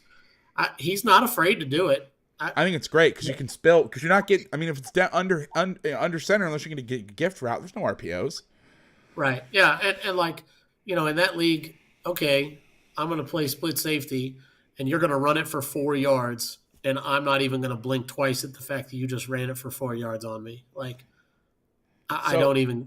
I care, but I don't really care. Like, what I'm not going to let you do is use 9-man pro to take shots to these ridiculously fast receivers that I'm going to try to play one-on-one. Like, to me, like that's a great way to lose a game, right? Is to play nothing but predictable single high versus 13 personnel. Oh, this drives me insane. And just let you just torch me one-on-one down the field with some 4-3 wide out on my 4-5 corner, like, no, I'm going to make you run it for 4 yards of carry. Like, I dare you. I'm going to get 1 TFL, or I'm going to get 1 run for no yards, and then you're off schedule and you're going to panic, and then I don't have to deal with this anymore. So, like, and a lot of guys, especially, you find the plays where they're not patient. Like when you're this is like game planning. Like, all right, what's the play we can spook them? Because you roll the dice early to try to spook them out of doing stuff. Like, I helped the team game plan. They were a big 3rd down draw team, which I know you don't see a lot anymore. But the tendency was, if you got a TFL in the draw, that was it. 1, especially early. Now, if they hit you once or twice and then you got the TFL, they may stick with it. So, like, the first 3rd down, it was like, blitz everyone. I don't give a shit if they complete a ball outside. We are going to give up the first down through the air, but we are not giving up, because we knew that you give a little to get a little. If you showed pressure, or if you did some things, it would scare them out of the draw, and then you have to worry about the draw for the rest of the game. Yeah. So it was almost like the first 3rd down. Listen, you can have the first 3rd down, but we're not letting you have draw. And I don't think guys talk about this in football enough, is where you kind of give up something. So many people look at things as isolated incidents. Like, we have to win this 3rd down, but like, think about it. If I know that I can take away a team, their bread and butter, and I'm willing to give up a one first down, to make sure that they don't run something that scares the ever living shit out of me. Yeah, I'm willing to do it. I'm sorry. Just like 4th down, like I tweeted this out. Who was playing? Was it Utah and Ohio State? When they ran like gap 8 in the middle of the field, and they crushed them on like a 70-yard. The QB sneak, he just kept it. He rolled off the edge and said, "See ya." Yeah, that hurts. I don't know who the Lancers are. M. Russo too. Who is that? I don't know who that is. But anyway, yeah, I'm looking at the numbers here. Arizona in total for whatever this is worth, in total DVOA, they're 6th. In weighted DVOA, they're 9th. In pass DVOA, they are 6th. Rush, they're 5th. That's a miracle. Good on defense. Because you look at who are the top pass defenses, okay? Dallas is 1. They got Diggs, Denver, who I know has been roasted a shitload, but has also. Yeah. Wonder if I can show this. Is this even? Okay, yeah, okay. So that's good. All right, I didn't know if it would share the screen. So here you go. I hope I'm not breaking any sort of like copyright laws or whatever by showing this, because I know this is behind a paywall. So I'm really sorry, Football Outsiders. If anybody is watching this and I'm not supposed to show this, I'm really sorry. Like, don't kill me. I'll never do it again. But you can see, I mean, Dallas, Buffalo, New England, the Saints, the Rams, and then the Cardinals. It's insane that they're playing at that high of a level with those corners, because I watched him and I was like, and like 7, he's the nickel, like he's the normal nickel or in the dime, Right. goes and plays nickel. Because I was like, why did he take Simmons and put him down there? And then I watched him all play. I'm like, oh. But like as bad as they were and as much as they were getting cooked on some of that stuff, I was surprised they played so much man or like 3D, which at the end of the day is the same shit. But Right. anyway, Ben, it's been a pleasure. Always. I appreciate you as always. Thank you for joining me. Shout Thanks for out having your me. Twitter. Oh, by the way, real quick before I love up Ben, I'm a bad YouTuber. Like, subscribe, turn the notifications on. We're going to be here every Tuesday. I do have something cool coming down the line. We're going to do the TCU Rose Bowl against Wisconsin. And we're going to have a guy that was on staff for TCU join me to break that down. And potentially somebody that was on the Wisconsin staff or player join us as well. So that will be fun. But I'm having to work around this coach that was on the TCU staff and his schedule. So I don't know. It's going to be touch and go. I'm hoping to do it next week since it'll be week 18 in the NFL. There's going to be a bunch of dead rubber games that don't really matter. And we'll sneak that in. But anyway, just so I hate doing that, doing this stuff, but like, subscribe, turn the notifications on. Appreciate you hanging out. I really, really enjoy doing this stuff. And especially it gives me an excuse to hang out with Ben. Ben, Twitter handles at BenR4033. I'm going to tell you because last week you didn't remember. That's right. I have to look it up to DM you stuff, so I remembered it. But like, so Ben is awesome. Thank you for spending the time, and because I know, like, you know, this to watch this stuff and like, you know, we do this for fun. Like, I think I make like $15 every video I do. Like, it's nothing, and I haven't even put like. I haven't put my business tax information in, so like all the money I've made in the past year, all the money I've made in the past year from YouTube, like it's just sitting in an account somewhere. I haven't even bothered to touch it. But like we do this for fun, and so that's why like I have no tolerance for trolls and shit. Like this isn't my job. I don't give a shit. Like I know this stuff. I have fun. Like yeah, this is an excuse for me, but like if it's not fun, why do it, right? But being able to hang out with you and talk ball and shoot the shit, like. Man, I really enjoy talking with stuff with you, man, and thanks for coming on because I know it takes some work to put in to do this, to study this stuff, and I know you got a lot going on right now, so it means a lot. Yeah, it's a lot of fun. You know, it's like you spend so much time during the season watching your own tape, watching your own stuff, doing your own game plans. It's really exciting to kind of get to the off season and like peek, like get rid of the curtain and look outside and see what everybody else is doing. Like, what are y'all doing? What are you guys doing? So, yeah, it's a lot of fun. The other thing is it just, you know, you start watching tape and you start, like, scheming stuff up in your head. Like, oh, what if I did this? What if we did that? What if we, you know, and so it's a great way to just kind of learn and you know, explore yourself and talk yourself through different things. And, you know, my 3-year-old gets to sit on my lap and, Daddy, watch football. You know, she'll watch 5 or 10 plays, and I'll teach her a little coverage. Then she's out. She's like, all right, I'm done, Dad. Thanks, Daddy. She's straight back to Mickey Mouse Club. That's actually what I'm going to watch right now. That's why I have to go. Yeah. No, I'm kidding. Philly Insider Podcast said I asked like 5 different people and where to learn more about coverages. They all pointed me to your podcast. Thank you so much. I know it's hard if you're learning coverages to do it in the audio format, and I know like. That's what's hard is I started doing stuff for coaches. So it's a higher level because you assume that there's a basic understanding of things if you're coaching. And that was the goal. Like I remember when I joined USA Football, like we want to make it more accessible. I was like, I don't like this is for coaches, but I also didn't know that there would be this demand for this sort of thing. It was kind of after I got involved and kind of being like, hey, nobody's like reaching out to the fans. And then I started meeting the fans, like fans of teams, and meeting these writers. And like, honestly, like as a whole, I like the beat writers and guys that cover the teams as much as the coaches. Like, they're as fun to talk to. They're actually they're more in awe of the stuff because they don't know it as much. So like, it's a nice ego boost because like, wow, you're so smart about this stuff. Where most coaches are like, yeah, fuck, we've been doing that since 1987. But all kidding aside, like, this has been a fun platform for me, and I plan on doing it throughout the Super Bowl.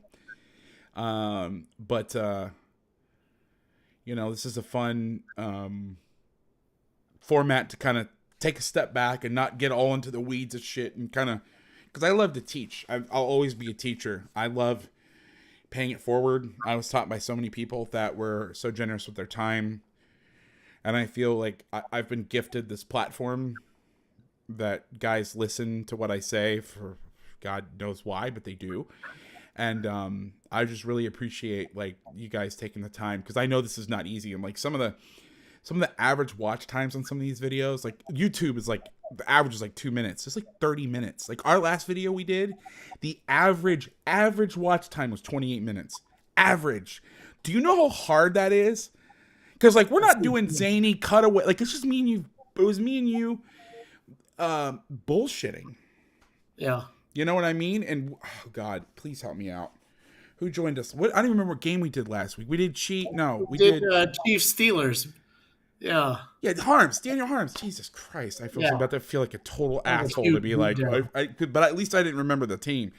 But to sit here for 2.5 hours and it's just me, you, and last week Daniel, and a camera, and then film, and I got a clicker, and that people watch average of 30 minutes. That's pretty good. That blows my fucking mind. And especially these where we didn't do it by concept. We just watched the whole game. Yeah. Like I don't know. I feel blessed, lucky, whatever word you want to use to be in this position, to be able to help people understand the game at a deeper level. And like fundamentally though, coaching is teaching, yes. Right? Like that's what coaching is. That's why teaching. I wanted to do it, because I used to work summer camps, and I enjoyed teaching the older kids, the high schoolers, on different things and being in their lives. And I got to combine working with young people in football, my two favorite things. So like, it's absolutely it's what it is. It's teaching. Yeah.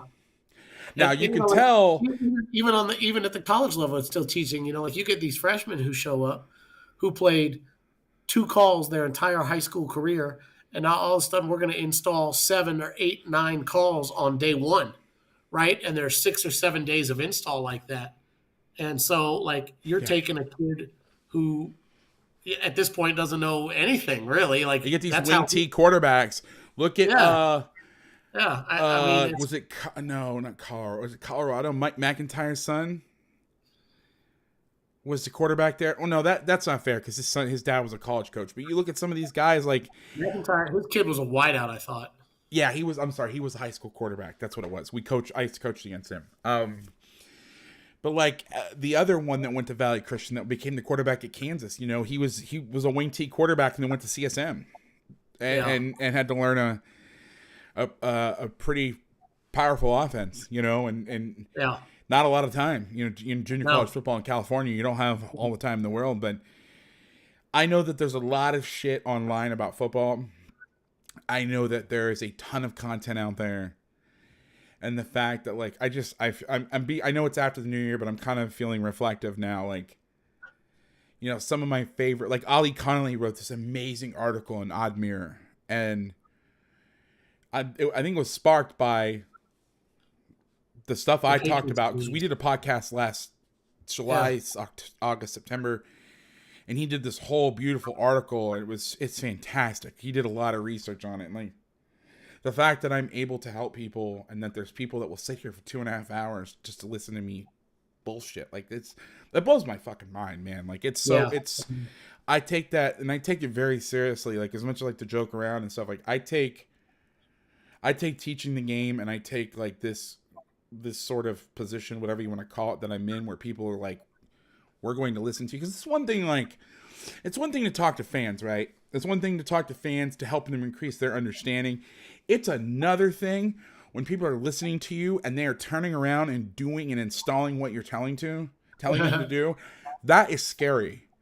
That's why I always take my time on stuff. Like when I make these courses, I only make like one COACHTUBE course a year, but like I am so meticulous because I know that somebody that really doesn't know what's going on, somebody's gonna copy you verbatim, and you better have it all ironed out. Verbatim. So you better remember freaking everything, because one tweak, one wrong coaching point, one mistake, one misstep could screw the whole thing up. And so like they're like, this guy's an idiot. He didn't even know about this problem. And you're like, well, I just didn't tell you about it. My bad. Half my course is telling you what's not in the course. Like, listen, we didn't see this. We didn't see this, and this. And I don't want to sit here and tell you what I would do because we've never seen it. Like I take that shit very seriously. Like the best 3 words you can say in this position is I don't know. I don't know. I don't know. That's why that's half of what I'm talking about is the shit I don't know. Because to sit here and be like, oh yeah, it's this. Oh, fuck you. You don't know. Right. Like it's that old adage, you know, the more you know, the more you realize you don't know. Well, and I've been around long enough to like I've been fortunate to like watch Georgia's defense in the offseason.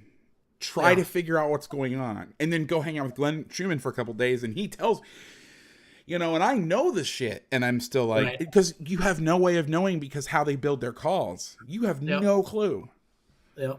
Like TCU, quintuple calls their fronts based off all these different indicators. Well, how would you know unless you get all of those exact? How do you know which calls which? It's impossible. It's really impossible unless somebody's sitting there telling you this is what's happening. Anyway, before I get on a whole other conversation, thank you so much for joining me. I really appreciate it. Anything else you want to plug? COACHTUBE course? I got my COACHTUBE course. Using Microsoft Visio to draw a playbook. If you're looking to break into college football or the NFL or anything like that, Visio is kind of the standard for all the game plan playbook drawings. And in fact, James Light gave me a great plug today on Twitter, my course. There's so many people out there nowadays looking to get into big time college football. If you're a student at a university, if you walk in the football office and say, hey, I'm looking to help and I know how to draw in Visio, your name's going to go straight to the top of the list of people they're going to call back just because that's so invaluable. It's not really difficult to learn, but, the program's not really out there. You don't get it in the Microsoft Office 365 suite, with Word, Excel, and PowerPoint. So, yeah, that is the one problem. I have homework for you, actually. So my homework for you is to do this week in case you come back next week. I want you to create a bit.ly free account. Yeah. I want you to take your custom COACHTUBE link that's 9,000 characters long where you get all the profit. Oh, yeah. And I want you to create a bit.ly link that links to that. So you can go bit.ly/Ben Visio. Create that link so you get all the money, and then I can promote the shit out of it. Because otherwise, it's like you got to go.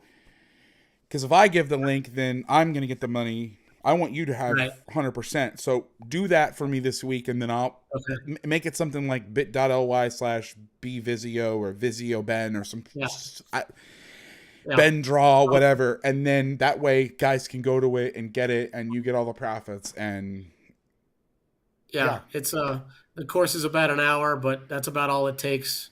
And Ben trained me and I know I can vouch for it. I haven't gotten all the way through the course because I got the personal course from you. Like that, I think that's like what was the start of it. I was like, we sat for a couple hours. I mean, you should just do what you did for me and just record the shit. Just pretend like you're you can talk. Which is basically what we did. I mean, I kind of started at the same place. Like, all right, here's exactly here's a blank page, and we're going to build a playbook, step by step by step.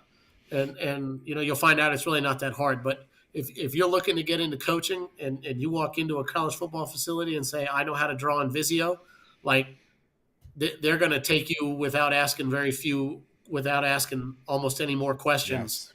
Yes. They're going to sit you at a computer and say, all right, draw this. Yes. 100% endorsed on that. Yeah. And if you're a Mac guy, Boot Camp or VMware or Parallels, because you will need a Windows machine. That's one of the only programs that doesn't work with Mac. You can read it on a Mac, but you can't write on a Mac. All right, guys. Thank you very much for your time. CoachVass.com. Make Defense Great Again is the podcast. Follow me on Twitter at Coach Vass. And I will catch you next week. Thanks, guys. See you guys.